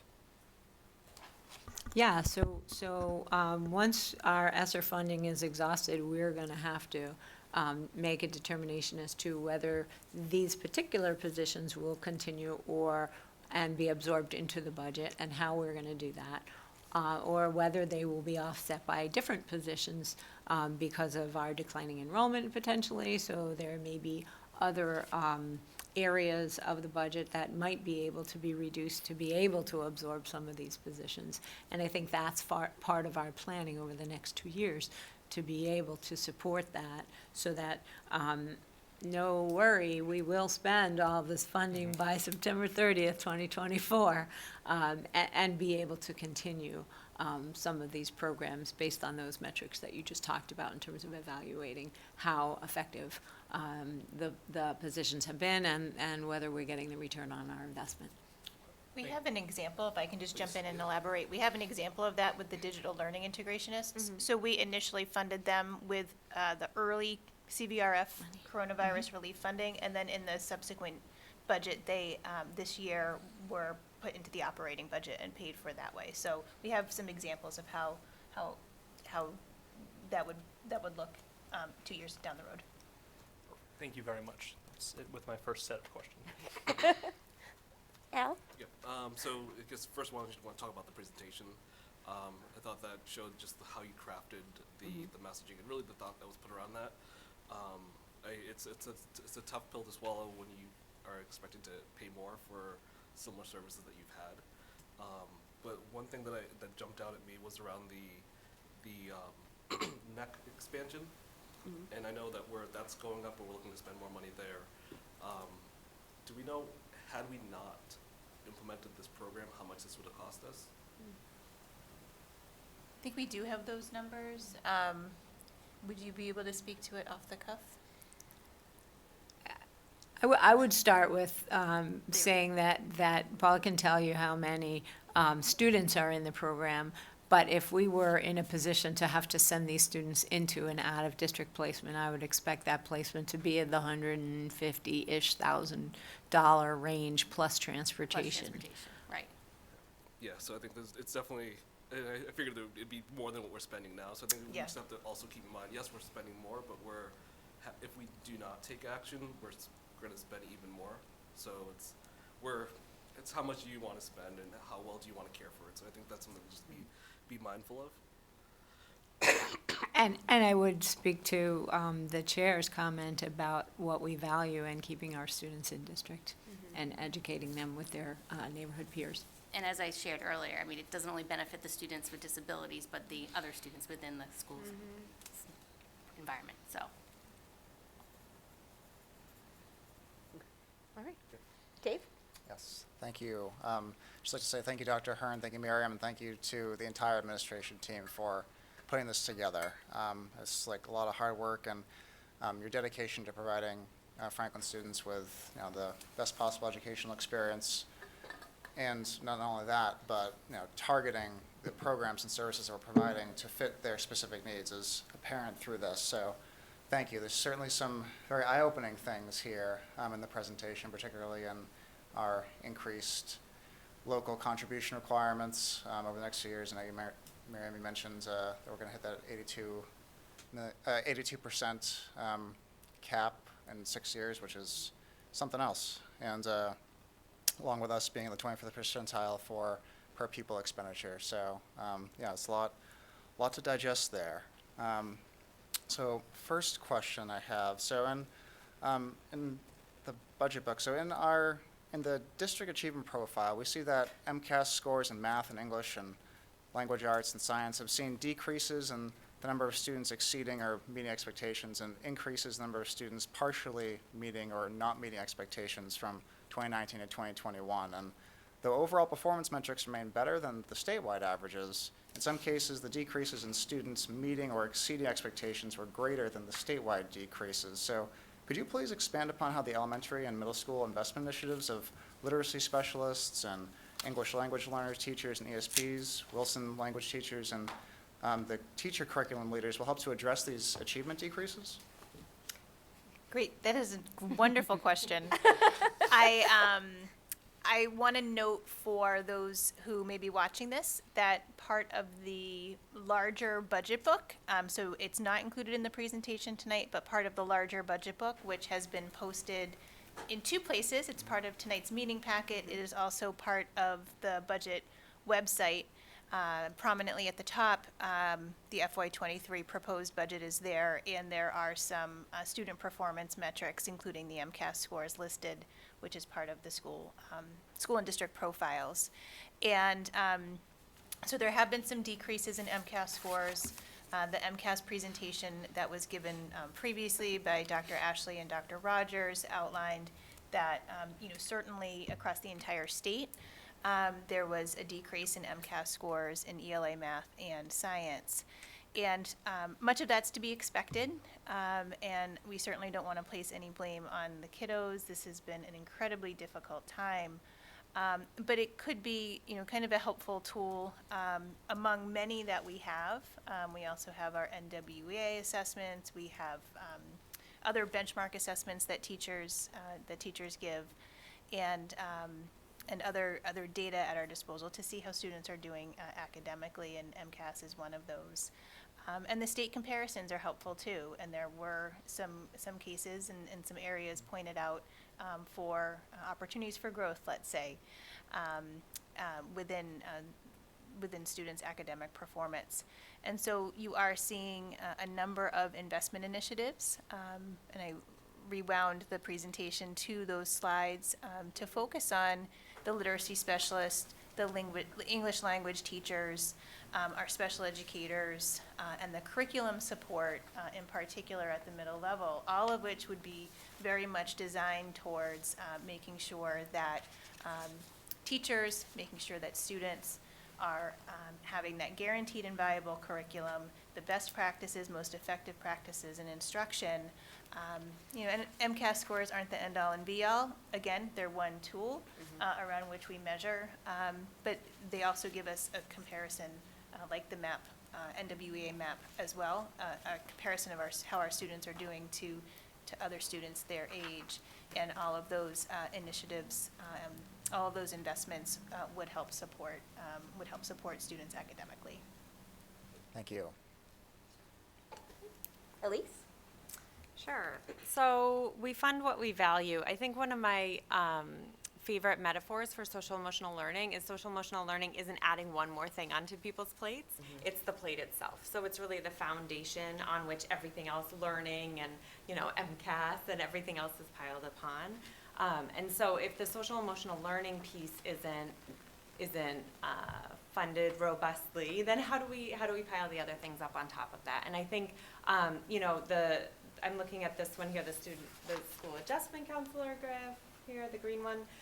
We had a spirited discussion in SWAC a couple weeks back about about school adjustment counselors and outside supports and how mental health supports for, private supports are just so hard to get right now. And so the school staff end up taking on sort of higher levels, more kids in crisis, and really working hard at that level. And so then it's like the tier 1, the gen ed classroom social emotional learning, it falls onto the teachers, and so many of them do such a great job with that. But if we could have the counselors going into the classrooms, if they had the time to go into the classrooms to support the social emotional learning, to really teach the explicit lessons and have the hands-on time with kids, sort of like the FEA statement when she was saying direct staff with kids. That would be so beneficial. We're just coming off a pandemic, and I think, Dr. Hearn, I know you said the student to counselor ratio is within the range of what's recommended, but are those pre-COVID numbers? I was like, when did that recommendation come out? So I received it, I'll just say, I received it a few weeks ago as part of like the Massachusetts or National School Counselors Association making us all aware of the role of school counselors. It included school psychologists and it also included school nurses, and it was numbers from there. If they had previously published them, I don't know, but they came my way just within the last month or 6 weeks. Gotcha. And I guess what I would follow up, I think we completely agree with that, and do see some missed opportunities or opportunity costs if counselors can't get into classrooms and kind of teach alongside teachers. The Bright counselors are strategically, so rather than adding kind of adjustment counselors, the Bright counselors are added strategically to meet a missing need. Right now, our school adjustment counselors that are assigned to individual schools are kind of working with all sorts of students, including those who have kind of highest clinical needs. The Bright counselors would be able to focus on a smaller group of students with more intense needs who are perhaps returning to school from hospitalization, perhaps experiencing concussions. And so those students with kind of those highest clinical needs would be supported by the Bright counselor, with the sort of theory of action that if we introduce Bright counselors into our middle school and high schools, the adjustment counselors that are currently staffing those schools will then have more room in their schedules to do group counseling or to go into classrooms and provide support in that way. Right, gotcha. That makes sense. So, and that would be 2 Bright counselors and one? 2 or two ESPs. Okay, One gotcha. of each, yep. Between, in the secondary level? Yep. And is Yep. that not started yet? It'll start next year is the proposal. Gotcha. Yep. Okay. Okay. I think that's it for now. Thanks. Megan? Actually, I don't have a question right now. Coming back around? You can just say no. No. Okay, good. All right, go ahead, Dave. Spicy today. All right, 2A. 2A, okay, go ahead. So actually, I just have, wanted to clarify with the Chapter 70 funding. So one, with the net school spending, so that's the bare minimum that, it's effectively, that's what the state is saying, everybody kind of has to come to this level. And you can kind of, many individuals do invest more. We only kind of go over about like 11% of the minimum for what we're spending. Is that correct? Yeah, so districts are required to meet that that net school spending requirement in order to comply with the law. So that required net school spending is going to be different in every district depending on your circumstances. So yes, right now, we are spending about $7.5 million more than net school spending, which is about 11.2% more. So one thing that really kind of drove me to be in this seat right here was former school committee member Tim Keenan. I remember hearing him all the time talk about that 75% statistic. The fact that 75% of other districts across the Commonwealth are spending more per pupil than Franklin. And when Chairwoman Spencer talks about, the budget is what we value, I know, I certainly, I spoke with, many other friends and family certainly value the education that Franklin's able to provide. And we do provide a fantastic level of education, but by continually stretching the dollar. Because if we're spending 11% over what that state, minimum is, it's clearly not that highest investment that other districts are spending, are providing, are investing in every one of their students. And it's something that I think that this entire community certainly has to start to look towards. And, is that statistic, the fact that 75% of other districts are spending more per pupil, is that something that we're okay with? Or is that something that we're looking to change? Mr. Charles, go ahead. Yes, sure. Sure. And so just my whole thought is I want to get the sense of what is the value around what we're putting in front of us. And I feel like you've done a great job in doing so. I was hoping, though, that you could elaborate a little bit more on the teacher curriculum leaders that are going in the middle level.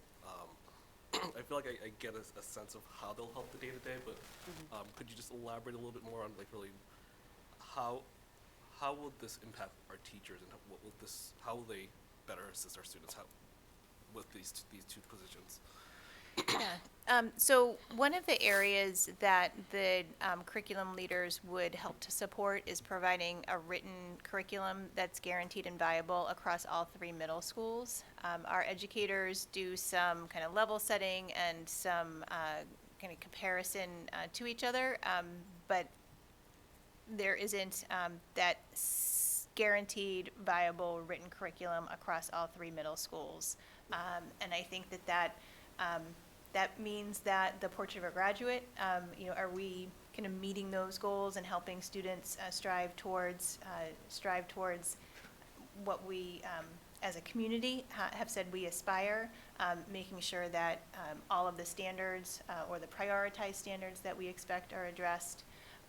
So, kind of first and foremost, I think that's an unmet need that we currently have. Again, the teacher leaders are doing with the stipends the best they can to kind of help support through professional development and through kind of department meeting time. But they really, individual teachers, don't have the time to write all of the curriculum that's needed, and that's a real missing need. And then I think there's a matter of, and it would be done in partnership and collaboration. It's not necessarily something that's going to happen to the teachers. Ideally, teacher leadership and kind of one of the ways that the role would be crafted is to have somebody who has, a deep knowledge in their subject area and has that credibility of teaching experience in the classroom in order to gain the trust and the support of educators. And then kind of work as a partner to support them in terms of that written curriculum. And in terms of implementing the curriculum, helping to support implementation in the classroom, it could be by coaching and going in and leading a lesson or participating in a lesson with a teacher in smaller groups, supporting the implementation of materials that may be newly implemented. We have, I think, some early inklings or a comparative success with our math CETs.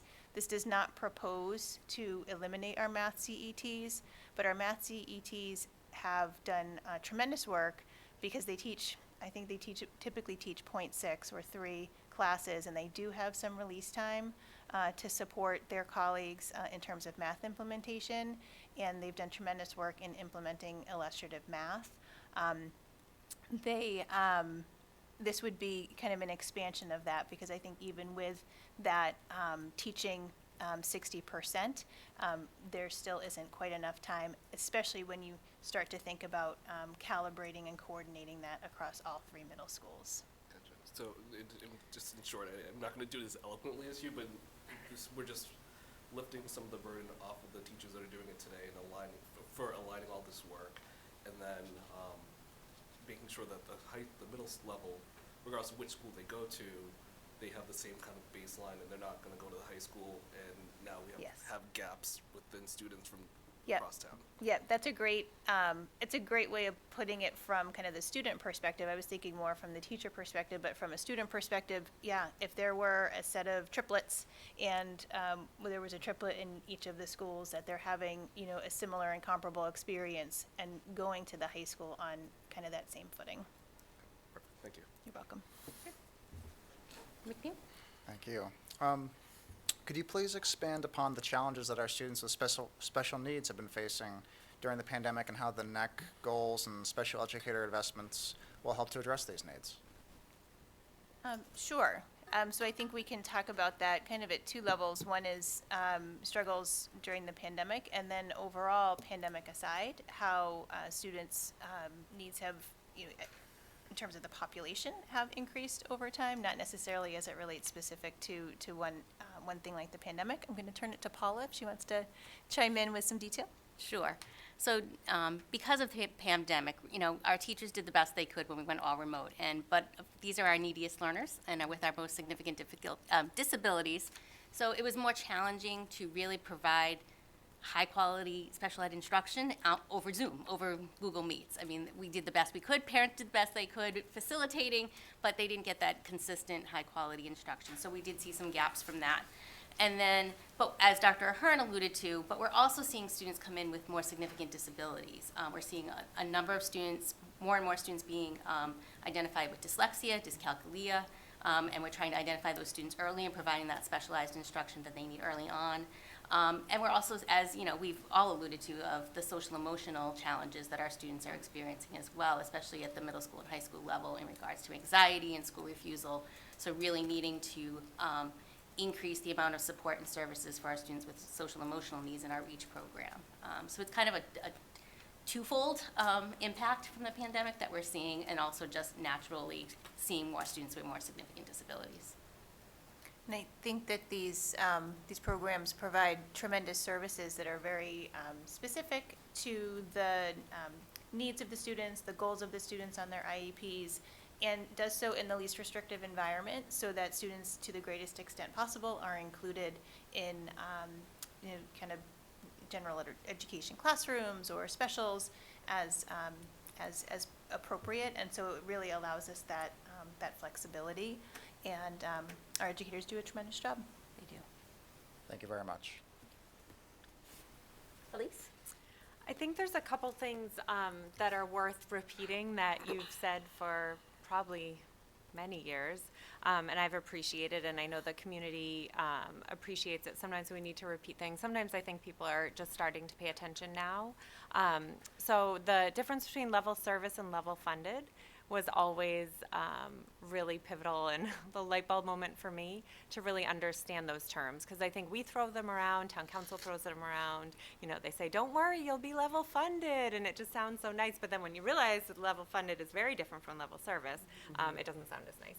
So I wonder if maybe we could review that one quickly right now, and then the other thing for another time probably, because it's a visual, is that the supporting roles in education that really outlines, you know, the interventionists and the ABA tutors and all those different roles that are working in schools with kids, directly with kids, and how important they are. Because that's something that I think a lot of us just sort of take for granted, or we know it and we just move on or reference them and understand how important they are, so we understand why it's important to fund those positions, but a lot of people in the community don't know the intricacies of that. So. Yeah. So that's good feedback, and we'll kind of dust off and refresh that education support roles.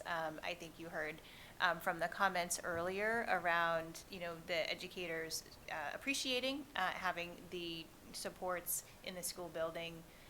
One classroom teacher can't do it alone. It really does have to be a team, and it's a team of folks working together. And an analogy just popped in my head too that may be helpful to the community. So we'll work on some messaging there. But in terms of having a level funded budget would actually come with cuts. You know, level service is like $3.4 million of an increase, and level service is those increases are driven by the major budget drivers that Miriam talked about with you know, salary increases that are contractual, transportation rate increases, healthcare rate increases, and tuition for special education out of district. Those are kind of our major budget drivers, and those are going to go up every year. Healthcare is the one that probably goes up the greatest amount. It's not the largest chunk of the budget, but it goes up a great amount on an annual basis and can be a little bit of a budget buster. We were in that spot a couple years ago where it was double digits increase. And so, so level funded would actually come with cuts, and it would not be level service. So level service does require some measure of increase every year. Typically, it is typically $3 or $3.5 million increase that we anticipate meeting kind of level service.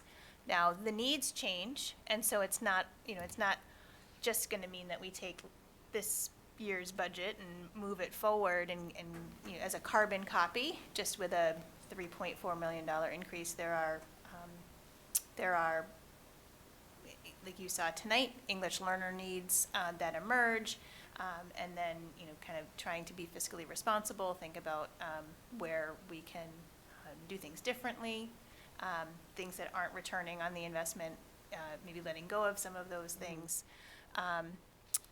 So level service, does try to maintain services without adding, that's not like a lot of new initiatives and new programs and new programming, which would fall into the category of well, we've called them different things over the years, but like adding elementary language that would be a new service, I would say, or a restoration if you wanted to really think about it that way. Right, definitely. So for the lay folks at home, what I'm hearing is that level service is keeping what we have and paying what it takes to keep what we have, even though that cost is increasing. And level fund is we get the same pot of money, and since everything increases, we have to make cuts because we only have that same pot of money. And then also hearing that level service isn't necessarily what we're striving for because needs change, so services change. So it's not a carbon copy from the year before. So level service, even though that feels a little bit better to me than level funded, I guess, but I know what you mean. That things are changing, the world is changing, the needs are changing, the population's changing. And so we also need to have level service plus, the things that we need to meet the initiatives of the district. Okay, thanks. Yeah, thanks for that clarification on level service versus level fund. Yeah, I just want to echo what Mr. Callahan was saying about, why they wanted to be in the school committee too. Is I'd really like to see us, not be in the bottom, funding for the, locally, and if, invested more, spend more money locally in our school system, would be great. That's all I have. I didn't go last time, so I'm going to go now. This was my favorite one. I called Dave on Saturday when I sat down, and I'm like, who made this?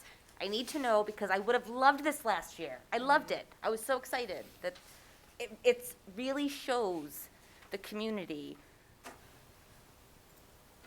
the amount that we're now being asked to spend. The state is clearly saying, we're giving you less money every year. And this was perfect. I loved it so much.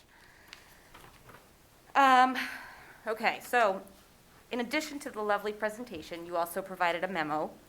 And it stated that the budget prioritizes services and supports for students and staff. So I was just wondering, could you give an example of maybe how? Were there talks of supporting kids and teachers emotionally, kind of like the literacy and math coaches? Can you ask that again? I'm not quite sure what you're... So you talked about how we're going to prioritize like the emotional support for students and staff. Are there going to be staff somehow available to students for their emotional support? Kind of like the literacy and math specialists? So I think we're proposing to maintain the counseling staff that we've previously had in the budgets. Yep.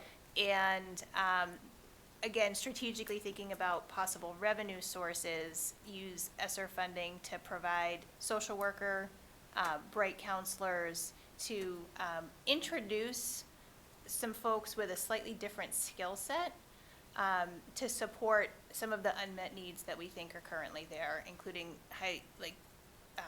students with high clinical case needs, and then from a social work perspective, somebody that can kind of really help coordinate services across departments and both within and outside of the district.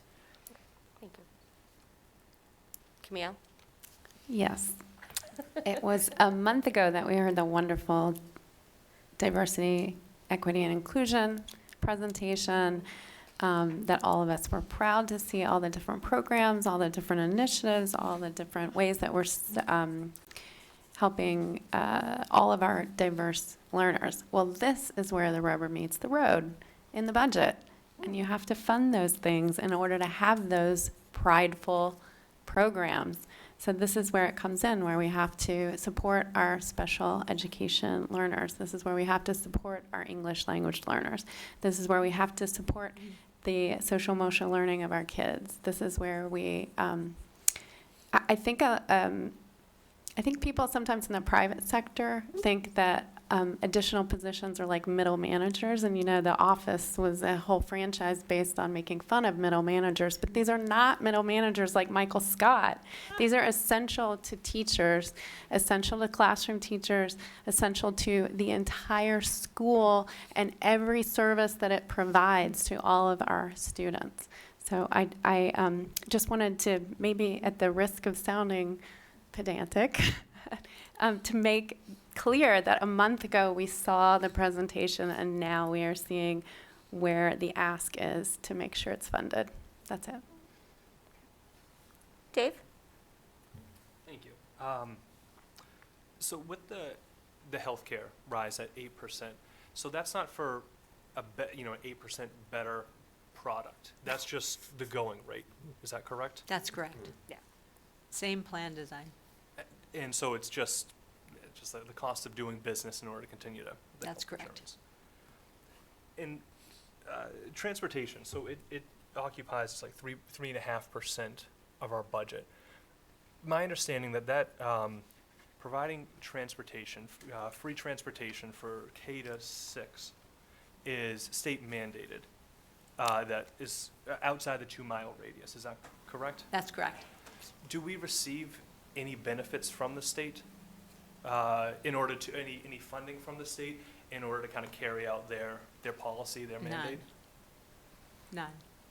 So this is, I know, oftentimes hear about unfunded mandates,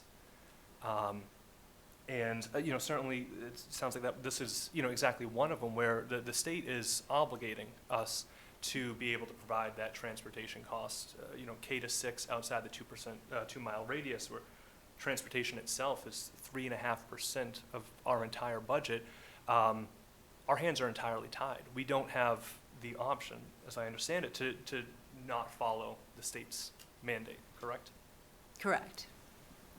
Between, and the transportation isn't one of the only unfunded mandates that the state has, and it's both federal and at the state level, but numerous mandates and that policies that we have to follow, that we have to adhere to, and that we have to pay for without receiving the adequate funding from the state itself. And so when you look at our budget, when you look at kind of the difference of level service versus level funding, when you look at the millions that we're asking more over last year, so much of the money in our budget, it sounds like our hands are tied. We don't have any say over that 8% increase for the health insurance. We don't have any say over the transportation costs that we're going to have. So much of the wiggle room that we have in our budget is just imaginary, is not there.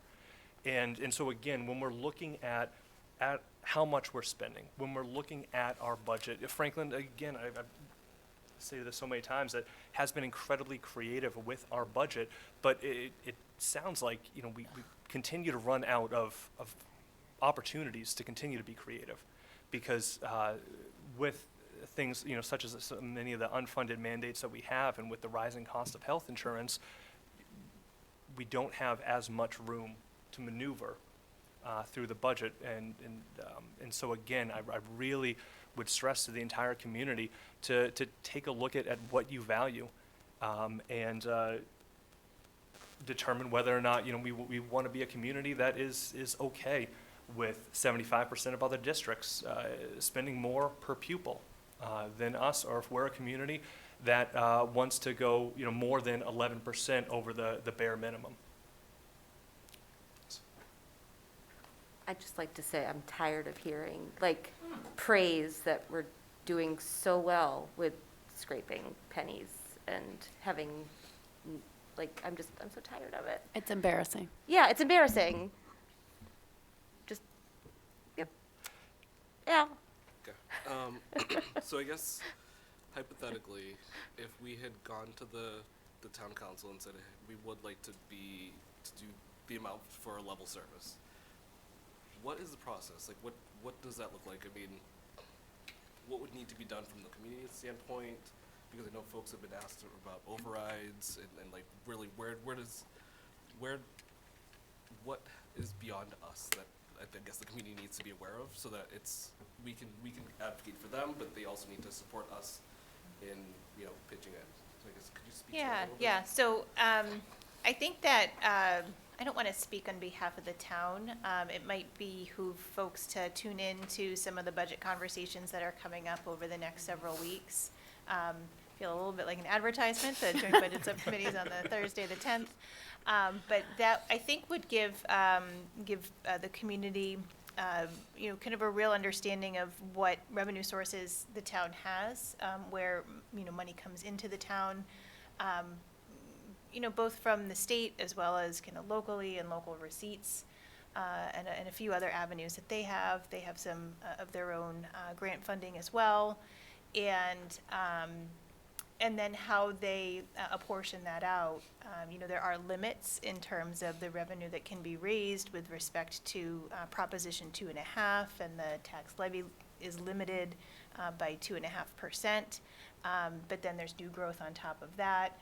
The town administrator anticipates what new growth is going to be, and that factors into the amount that might be available for operating budgets. It also factors into an amount that may ultimately become available in free cash, which goes into the capital budgeting process. And they have some policies that they follow related to funding OPEB liability and certain stabilization accounts. And I think that the town administrator does a really nice job of kind of laying out some of those budget assumptions on the town side. You know, in terms of override and what you had talked about there, you know, that would be a request to the town council to go ask the citizens for an override.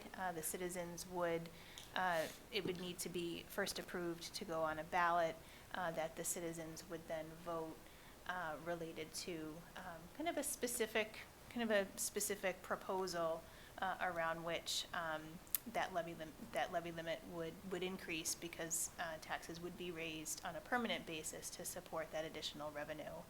Do you want to add any more to that? No, I think you've summarized it well. Yeah, so that's kind of the process. And, you know, I think there'll be a lot more conversation coming up in the next couple of weeks about the intersection of all of these, you know, budgets and how money is spent in the schools, in the town, and where that money comes from. Great, thank you. And you said Thursday, what time? I think it's at 6. I think it's at 6. 6:30. 6:30. 6:30. Thank you. Need a promo. I know, Yeah, right? Dave? Yes, thank you.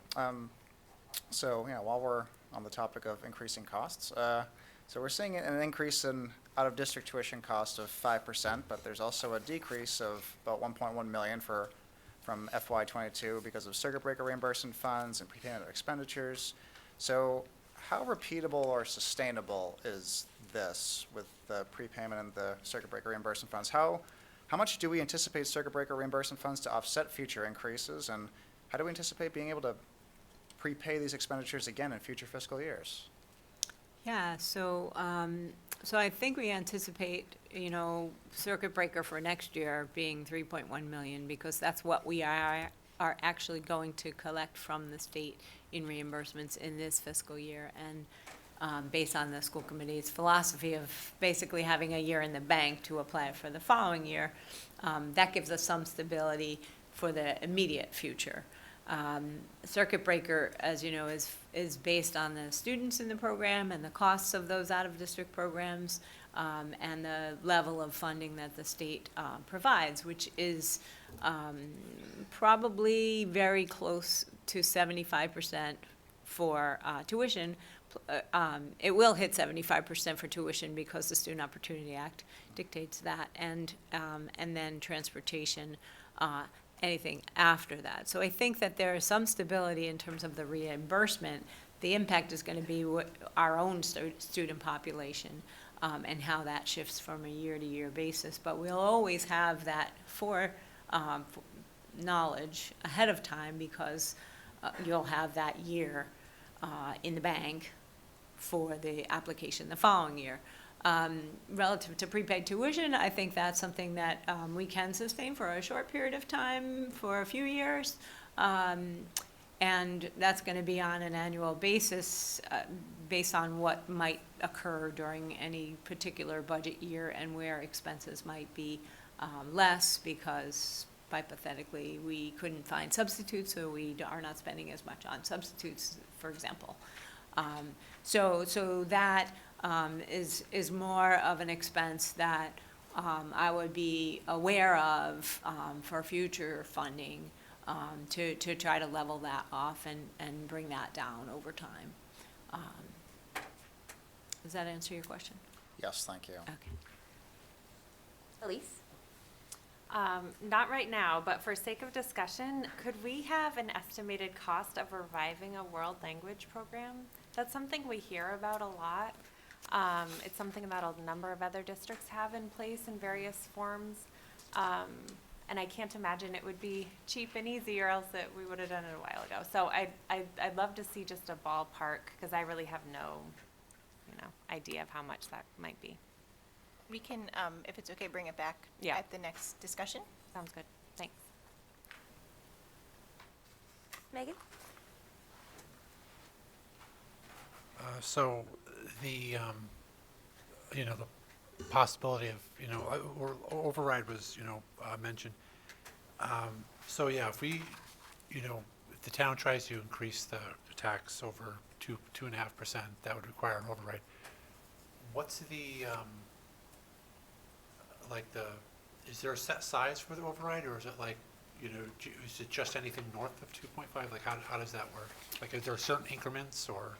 There's no certain increments. I think, it would come to kind of like a school committee vision around what's needed, and a proposal with a certain monetary value. And then that would be kind of what the ask would be going forward, X number of $1 million, and how that would impact kind of an individual property tax, home, condo, that sort of thing. So there's no kind of set amount. All right, thank you. I know you mentioned a student-staff ratio for school adjustment counselors. Is there one for the special education staff for student? I think it's really highly variable for Okay. special education, depending upon the profile of students. So it would be pretty broad. Depending on the needs of each school. Depending upon the age, depending upon the kind of what the IEP spells out as it relates to specialized services.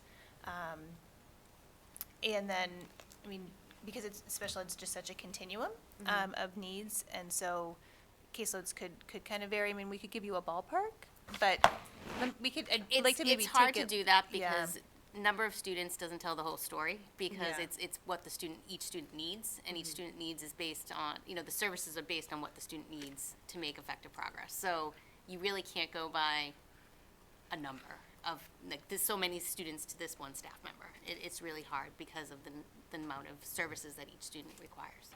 Okay. It's hard to determine. And I didn't know, is it possible to receive at the next meeting, classroom sizes at each school? Yes. Yep. Okay. And then maybe, I don't know, caseloads per school? Sure. Okay. Ms. Bernstein? Oh, now it's Mrs.? No. Mhm. Okay. No. It's getting late. No. Dave? I got a question with the content area leaders at the middle school level.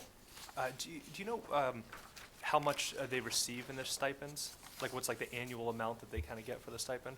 It's $1,590.16 Okay. approximately. Okay, all right. That's, It's dictated by the contract. okay. How many, was it two? How many So contents? the subject area coordinator stipends are paid to roughly 12 people, 4 subjects, basically 3 grades, sorry. But the middle school curriculum leaders are funding, the request is for funding 2 FTE. Yeah, so more kind of wondering if, so the 2 full-time curriculum individuals that we're looking to have, it's $150,000.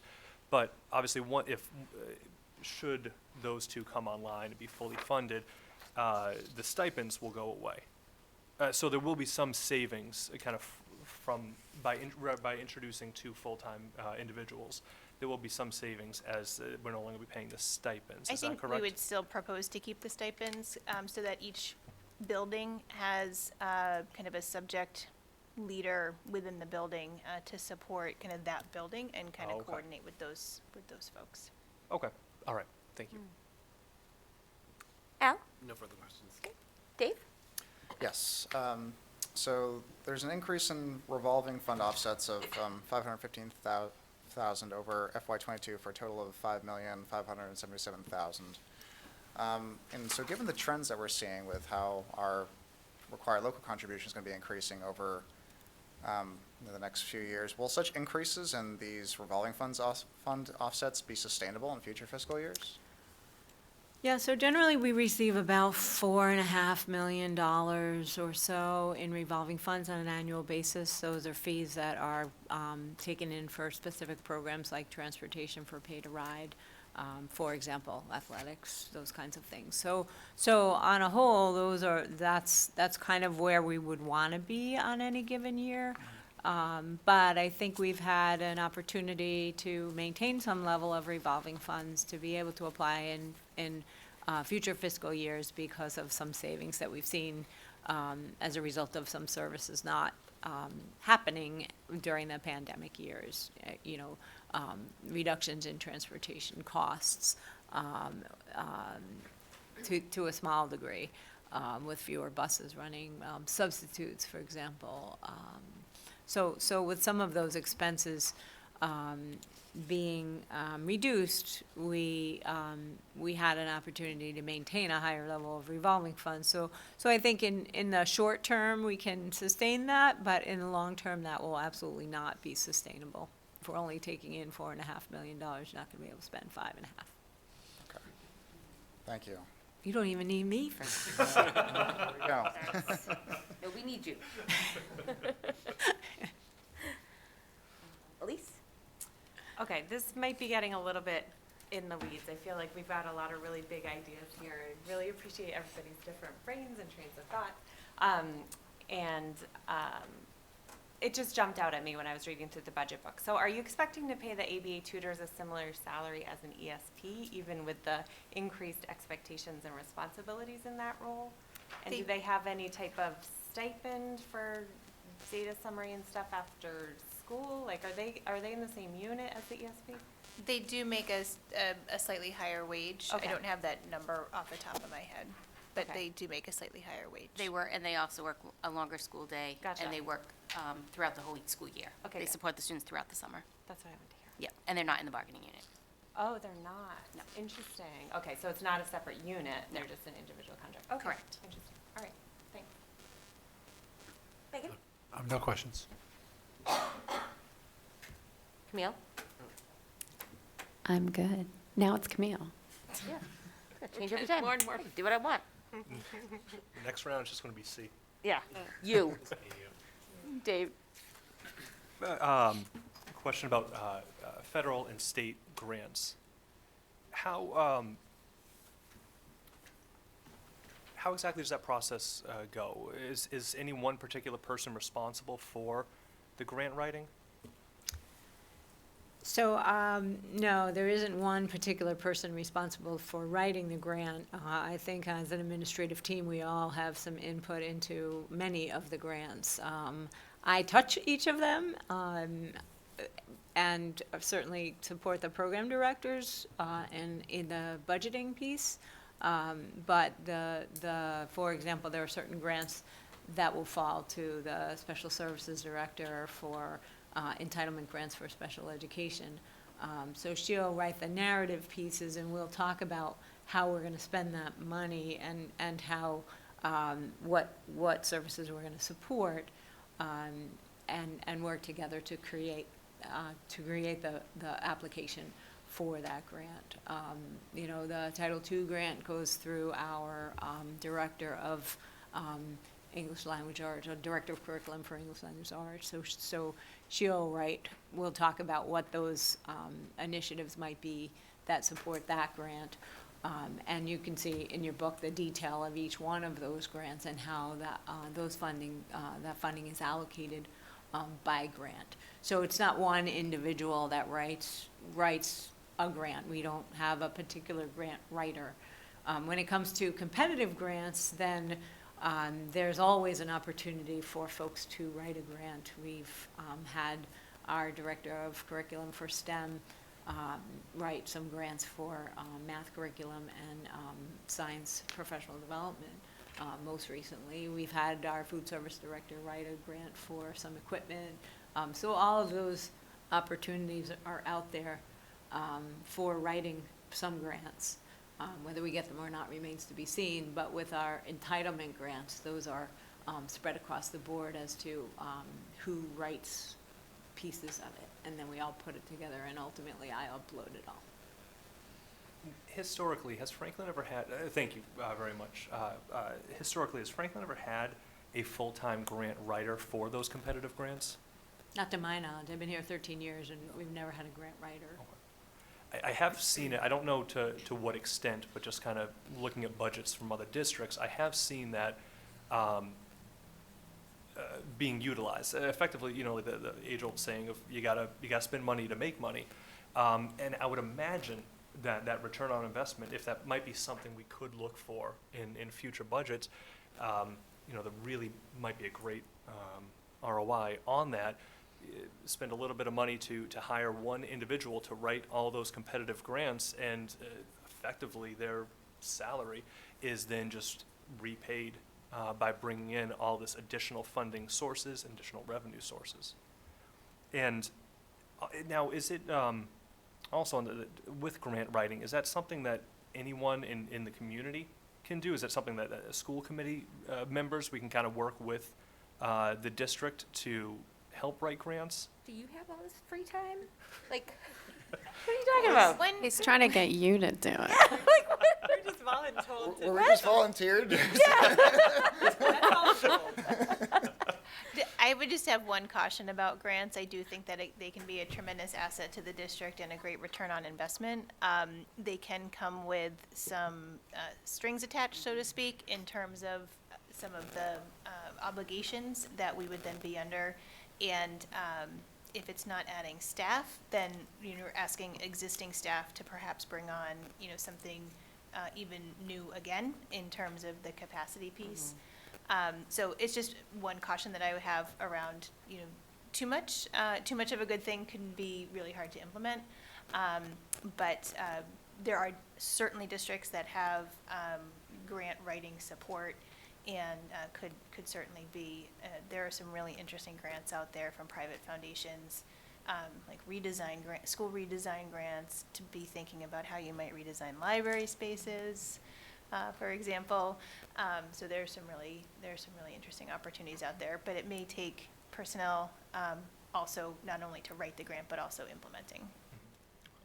So maybe that comes with the grant, but just, so. The other piece I would say, just to target grants to what your initiatives are and support. We've done school safety grants where our team is collectively committed to that, and with that, we receive money to continue, but we had a safety plan. So I feel like the more you can align to what your goals and plans are competitively, grant awarders will look for that to say, okay, is this a one-off, or does this school system have a plan for how they would do this? And this way, it's not the tail wagging the dog where you write a grant and get it, and then you have to figure a way, but also just to kind of align to what your goals are, and then it becomes more of a seamless implementation, and that's when you have to be really selective with it. But they do take time to do well, and often require data that you need to support why you need that. So Appreciate it. Thank you very much. What's that? So just one final question. So as has been mentioned many times this evening, we are in the 25th percentile in per pupil spending throughout the state, and our in-district per pupil expenditure is 13.36 less than the state average. So just to ask it, what loss does this translate into when it comes to the educational experience that we're providing Franklin students relative to our surrounding communities? I think in a dollar value, we calculated it a few years back, and I think it calculates out to $15 million. And when we tried to account for some of the things that would be captured in that, fortunately, I think through some creative budgeting and some of the resources we've received through the federal government, we were able to introduce some of the things that were on that list, including additional counselors, including digital learning integrationists. Certainly one of the things that we had mentioned was around salaries at that time as part of that 15 million. Libraries, a lot of things that were previously cut, music programs, more offerings and more expanded music programs, particularly at the elementary level, world language. Those were some of the things that they come up over and over and over again of things that were cut, or wishes and desires of people in the community. But I believe that the value translated at the time to 15 million, if we were at the state average. Just to be average. Just to be at the state average. Wow. Thank you for that. I'm done. Megan? I'm good too. I have some. I want to say at our special education presentation, which was amazing, there was a discussion on staff being hired specifically around dyslexia. Is that position highlighted in here? It's going to be through the grants, the ARPA grant. Okay, all right, perfect. All right. Also, circling back to Dr. Ahern's memo, I just kind of wanted to highlight this portion for the community, the 20 people listening on Zoom. While the forecast for the development of the FY24 budget will likely be similar to this current FY23 budget, FY25 will present more challenges given the continued needs across the district, the local fiscal forecast, and the expiration of COVID relief funding. I think it's important to kind of highlight that for the community. Also, I thought it was interesting, according to the Board of Assessors report in December, I noted that the average single-family tax bill in FY22 was $7,121. And the cost per pupil for FY23 is over $14,000. Am I correct to assume that the cost per pupil will only continue to go up every year? You are most likely correct. I'm that it correct? will Okay. only increase. All right. That was it. Does anybody have any other questions, concerns, comments? No. Dave? Al? Dave? Thank you. Elise? Nope. Nope, all right. So I look forward to continuing this in 2 weeks when we have our public budget hearing. Great, and between now and then, the budget subcommittee will be meeting to discuss, and Thursday, 6:30, be Join. there. And then also the joint budget subcommittees. If I may have said that incorrectly, joint budget on Thursday, and then the school committee's budget subcommittee is meeting next Tuesday. Yes. All right. Thank you, Miriam and Dr. Ahern. Thank you. I'll put Miriam first, because I know that you did a lot of it. All right, I'll give everybody a chance to relocate. Yeah, it's unfortunate that we only had 20 people. Maybe there'll be more at the budget hearing. All right. Okay, so moving. Sure. Yeah.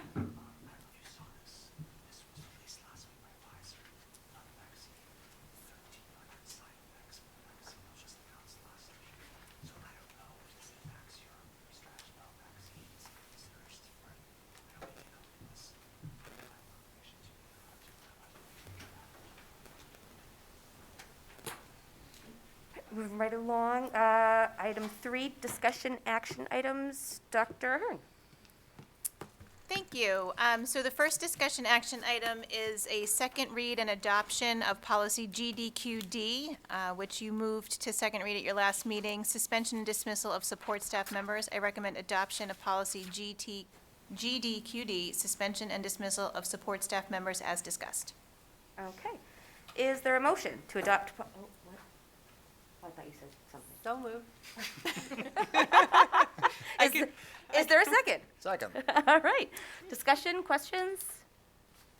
Nope. Okay, seeing none, vote will come on the motion. All those in favor signify by saying aye. Aye. Opposed? All right.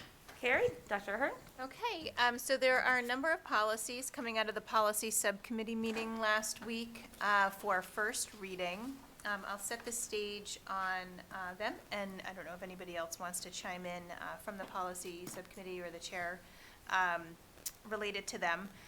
We talked about EBCFA face coverings in light of the changes made at the special meeting in February. So we have some proposed language changes related to no longer requiring it on buses, allowing the district some flexibility to amend the policy should DESI guidance change, and then we updated the link there.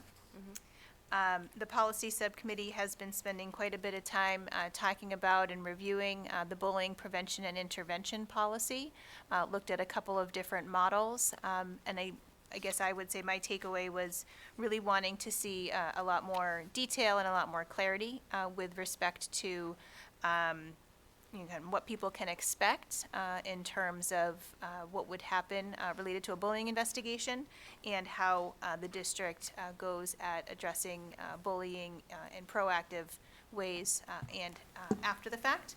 So that is included here as a really revised but almost entirely newly written policy for your first read. BEDB and BEDH are your order of business and your public participation at school committee meetings, and there was probably some significant discussion at the last meeting, and the changes are highlighted for you. I recommend moving the following policies to a second reading as discussed. EBCFA, face coverings; JICFB, bullying prevention and intervention; BEDB, order of business; BEDH, public participation at school committee meetings. And I suppose after the motion, you can have a discussion if you choose. Is there a motion to move policies EBCFA, JICFB, BEDB, and BEDH to a second reading? So moved. Is there a second? Second. All right, discussion, questions? I wasn't sure if maybe Mr. Jakir or Mr. Callahan, who's the chair, had anything they wanted to add, say? Well, certainly, we'll start just with, in terms of the bullying policy, that this was a day one initiative from the policy subcommittee. and as Dr. Hearn had stated, to effectively completely rewrite the existing policies. I really thank the fellow committee members, Dr. Hearn and her office for all the work that's being done with this policy. It is incredibly robust and detailed, even down to each individual administrator, their responsibilities when an event occurs. And then I know that we also had a discussion about the actual plan itself. We're setting the tone with the policy that we have here, and that central office and the admin team will be working on initiating a plan. I'll flip it over to Mr. Jagier. So, per the policy, we're expected to have an implementation plan that really just outlines and creates more detail on how this policy will be implemented. You'll notice in the policy, it talks about staff trainings, student education, and then also in addition to the responsibilities of all of the different roles that folks play within the district to support this work. So that's going to be coming back to you. It is per the policy. We're expected to put together a committee that has input from stakeholders to help develop that plan. We have a draft plan, but we need to now refine it. Once this policy is adopted and formalized, logically, we would then use that as the primary source to help build out that implementation plan that we would then come back and present and share. So, yeah, with the bullying, it's something you're really just proud of the work that we've all done with this. And then, Dr. Hearn, please correct me if I'm wrong, but I believe this has already been sent to the legal team for review, analysis, Already been and reviewed, feedback. yep. Camille, questions? No. All right. Al? No questions, just comment though. In comparison to the other report, yeah, definitely more comprehensive, phenomenal work, and just really laying out what expectations are, because I think that's where we get a lot of the confusion from. So kudos to the work that's been put into this. Dave? None, thank you. I have some. I knew you would. I know, because I miss I know you miss policy. Still policy. has my heart. Okay, so page 4, under C, 4th paragraph down, there's a his/hers, and that needs to be a there, right? Are we doing that? Yes. And then top of page 5. Can you, sorry, can you back up just one second and Yes. remind me where that is? All right, page 4, under C. Is it page 4 on the document or page 4 on the viewer? On the doc. I found This it. Okay. It's Oh, got it. The one that says page 4 at the bottom of the paper. We I did know, catch, viewing it on here, Right. so it's different Not that one. pagination. Right. we did catch some of the other ones. Okay. And then, all right, top of page 5, so there's that paragraph, that little paragraph, because of the legal requirements regarding the confidentiality of student records, school officials are generally prohibited from informing the complainant of specific disciplinary action taken against a student unless it involves a stay away. So I understand that, because we need to follow the law of confidentiality. But I could imagine that there could be some questions or suspicion or hurt feelings about the lack of transparency there. So I know that it's hard because you have to balance the confidentiality with transparency. And I don't know if this goes in the policy or in the procedures, but is there a way to say something generally to say, like, we have taken action and it's I think it's actually spelled out later on in the policy Okay. where you basically could say, when these things happen, these are the range of consequences that might be expected. Gotcha. So you And don't pinpoint which consequence was assigned, but you say it's, It like could one of be these in this 6 bullets. range. Okay. Yeah, these are the possibilities, and Okay. I think it's spelled out later on. section E, E1 talks about that, Gotcha. into E2. Okay. All right, one more. Page 5, 2 more actually. Page 5, E1, last bullet. So adopting behavioral plans to include a focus on developing specific social skills and making a referral for evaluation. Is that special education evaluation? I think it is. What page are you on? Sorry, page 5, E1, last bullet. I think it is Right? related to that, yeah. Okay. I would think so. Could it be Spelled clarified, out? do you think? Yeah, I feel like that would help. All right, top of page 6. Within a reasonable period of time.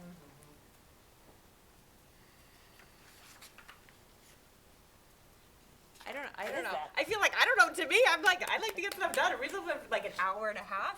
I don't know, but to somebody else who's really busy and has a million balls in the air, it might be 2 months. I feel like that's really subjective. And I don't know, I understand, like, you don't want to paint somebody into a corner with something that says, exactly 2.5 weeks or something. I think but oh, I'm sorry, I didn't mean to cut you off. that's okay. I guess I'm just sort of wondering, like, some of the discussion there and sort of deciding on sort of an open-ended statement. I think that my interpretation of that kind of in the moment, we didn't really discuss it, and we do have another policy subcommittee meeting. It's not until April 6th. April, so it's not before the next March meeting. So it could go back to the policy committee for discussion. My immediate reaction around that is that it would be very case-specific. So the initiation of an investigation is going to get launched right away no matter what, and it's going to be looked at within a certain period of time unless more time is needed. But based on the facts of the case, that could be, I think that could be really dependent upon the facts of the case. And so it would be really hard to pinpoint a 2-week time frame or a 2-month time frame. I think that would be really hard. This particular section speaks to within a reasonable time after a determination's been made, that the principal will check in with the target Right. to determine if the remedial If it's working. is working. Yeah. So I think it's to give some time to see if the adjustments that have been made. So that's after a determination's been made and an aggressor's been dealt with, discipline's maybe been dealt out, some education. So I think that's what that particular paragraph's referring to, within a reasonable time after an Yeah. event. If I may weigh in. Yeah. So the investigation itself of the allegation is to be completed within 14 days. Because that was something with the existing policy, that it was open-ended. It was, the terminology itself was that the investigation must be done promptly, I believe. And so on page 4, C, the last paragraph, it talks about the actual investigation itself. That does require that timeliness and does have that timeline that must be addressed. If that helps alleviate any. Yeah, I wonder, I'm just trying to take the side of the target and target family, because I think it's important here. So I understand, this all makes so much sense. It makes so much sense. It's case specific, the investigation's under tight timelines. It makes so much sense. I wonder if, like, it can be pre-established with the target ahead of time or something, like, I'm gonna check in with you tomorrow after science, or I'm gonna check in with you in 2.5 months. Like, it sort of Yeah. like you're saying, it depends on like, what if there's the one scariest trigger that's gonna be happening on Thursday? I'll check in with you Friday morning, or if it's sort of ongoing. I think that can be part, so a lot of times what'll happen is like a support plan for the target, and so it could be spelled out in the support plan. Okay. So in the policy, a reasonable period of time could make sense in a policy, but in the plan, it's more specific as far as, like, we're agreeing when I'm gonna check in with you Yeah. to see if this Yeah. is working or not? Yeah. Okay. Do you know what I mean? Yeah, I do, Okay. absolutely. All right. Thanks. That's it. I have no questions. Okay. All right. Anything else? Nope. Okay. All right, so no more discussions, questions, seeing none. Vote will come on the motion. All those in favor signify by saying aye. Aye. Aye. Opposed? All right. Moving right along, we move discussion only items, information matters. Superintendent evaluation, Elise. We've got nothing new to update. No new updates. CPAC, Elise. Okay. We do have a CPAC update, which There is we go. great news. So the CPAC has a meeting coming up on Thursday, March 17th. at 7 p.m., and all families are welcome to attend. The purpose of the meeting is to explain the tiered focus monitoring process, which is when DESE reviews school programs, which happens every 3 years. At that meeting, there will be an opportunity for questions, and they'll tell parents or guardians how they can be involved in the process. Again, that's Thursday, March 17th at 7, and you can find more information on Facebook, Franklin CPAC, and on their website, franklincpac.org. Perfect, thank you. Don't get comfortable. School Wellness Advisory Council. Okay. So SWAC, we met to discuss the DESE feedback on our drafted policy. The modified policy will go to policy subcommittee for discussion at their next meeting, hopefully, and then we'll come before the full committee for more discussion and approval. We had a long discussion about the importance of mental health supports for all students, and we'll continue brainstorming how SWAC can help. In addition to the great work being done by the building counselors, the substance abuse task force, and the district's SEL committee. We're also working on updating the SWAC website, so stay tuned. Budget, Mr. McNeil. Yes, thank you. So as was mentioned a couple times tonight, Budget Subcommittee met on February 17th, where we discussed a preview of the superintendent's recommended FY23 budget. We spoke about the budget development process, we're given an overview of the investment initiatives, and talk next steps. So our next budget meeting, as was also mentioned a couple times tonight, will be next Tuesday, March 15th. And in addition to that, we'll be having the first meeting of the Joint Budget Subcommittee this Thursday, March 10th at 6:30. Oh, yeah? Where is that? It'll be in Chambers, I believe. I'm not sure. I think it was posted today, so. The- Third floor Oh, training. Third floor training room. My apologies. 6:30, 6:30. Thursday? Thursday. Okay, third floor, all right. I love that Steve knows and nobody I know. else. That's why we have Steve here. Policy, Mr. Callahan. All right, yeah, we're firing on all cylinders. We've already kind of put forward a lot of work, obviously, the second readings and stuff discussed for the first readings today. We have, the last meeting, we also talked about a lot of other policies that we'll start to review that are coming down the pipeline. Certainly kind of make some recommendations to the existing bullying one as well, all on our April 6th meeting for our next one. Okay. Joint PCC? Yep. Okay. We haven't had a meeting since our last time, so next one's on the 20th. All right, that's easy. Substance Abuse Task Force? I'm happy to present. We met this morning. We met this morning, and we're really excited as a group to announce we're going to be hosting our second series of critical conversations. The first in November, if you remember, was on mental health and substance use. And this one will take place on March 24th, 2022, from 6 to 8 p.m. And it will take place in the Franklin High School auditorium, but we'll also have a Zoom webinar. And the focus will be on social media, and specifically the impact of social media. And we're going to work to identify strategies that can establish a healthy relationship with social media, and also discuss some of the negative factors and how we can mitigate those negative factors and really amplify the benefits. We're excited that we have Georgia Wells, who's a journalist for the Wall Street Journal, put out an article and did tremendous research in this area on teens and social media use and the impact on teens. So we're excited to have her join the conversation. Also, the Lieutenant Governor, Karen Polito, is expected to join us as well as part of this, and she runs a social media task force at the state level, in addition to our team of local panelists, and we're really excited. The one thing I would emphasize is we received some great feedback from the last critical conversations we held, where we had some panelists and then breakout sessions. We'll do the same thing, but also wanted to have our families walk away with some real actionable tasks or actionable resources that they can use immediately with regard to social media.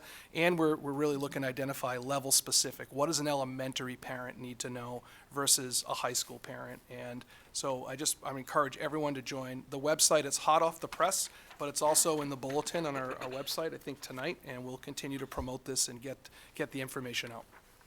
When is it again?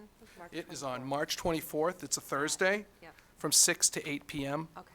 And the like video to Mrs. Morano. Yes. Do you want to hit on that? Sure. So we are, thanks to the Safe Coalition and Jen Knight Levine, we have some, they are going to fund a screening of Like, which is a documentary about social media and the impact of social media on our teens. And we're going to have 1 week to view that. We have like 3,000 views. Yeah, there's licenses specifically the licenses. Franklin So community. we'll that share get that pushed out. link during that week period to all our families in the district. So they'll get to view it and whatnot. And we are also going to show it in our health classes in both the middle school and the high school. Great, And possible some of the social skills groups at the high school as well. great. So we're very It's excited. exciting. Yeah, no, the meeting this morning was really good. I know Dave and I are willing to help however we can. We have plenty to do. Plenty with of that, stuff so to do, yes, yeah. Absolutely. Voluntold again. Our DEI committee, our next meeting is March 16th. Community relations, our next meeting is March 23rd. Exciting news, our first community coffee chat will be Saturday, March 19th, 11 a.m. to 1 p.m. at the Franklin Public Library. This will be a time for the public to come and meet the new school committee, ask some questions, all within school committee purview. We can come back with answers if applicable. We're continuing to work on our upcoming legislative forum. We are still trying to button down dates with our state legislators, but I'll share more once it's available. Never ending. What's the time of the coffee chat? 11 a.m. to 1 p.m. Okay. Yeah, Callie reserved us a room. Cool. At the library. So. Great. All right, so information matters, all set. New business, Dr. Ahern. So looking ahead at the next meeting, a big chunk of that will be with the budget hearing that starts the meeting, and then a regular meeting will follow from there with a budget discussion. I anticipate that your policies are coming forward. Not only do I anticipate, but your policies will be coming forward for a second read and adoption at your next meeting as well. All right, consent agenda, Dr. Ahern, and we're going to split it out. We'll split it out. So the first motion is I recommend approval of the minutes from the February 8th school committee meeting and the February 16th special school committee meeting as detailed. All right, is there a motion to approve the minutes as detailed? So moved. Is there a second? Second. Discussion, questions? No. All right. Seeing none, vote will come on the motion. All those in favor signify by saying aye. Aye. Aye. Opposed? All right, carries. And for B, I'm going to ask Council, Committee Member McNeil to Recuse myself? get out. While he's relocating, I'm going to take the opportunity to note that Thursday's meeting is 6:30 here in the training room. I'm sorry, here in the chambers. My goodness. Oh, my God. Here in council chambers. 6:30 here in council chambers. Everybody else was wrong. All right, Dr. Ahern. Okay, so now the motion. I recommend acceptance of a check for $12,000 from the Franklin Education Foundation as discussed. Okay. Is there a motion to approve acceptance of a check from the Franklin Ed Foundation as discussed? So moved. Is there a second? Second. All right, vote will come on the motion. We're going to do a roll call vote. Camille Yes. Bernstein, David Callahan. Yes. Al Charles. Yes. Elise Stokes. Yes. Megan Whitmore. Yes. Denise Spencer, yes. All right, carries. You can come back. Do we send like a thank you letter when we have stuff like this? Okay. All right. Missed you guys. We missed you. All right. Payment of bills. Bills are in order. Ms. Stokes, payroll. Payroll's in order. All right. Executive session.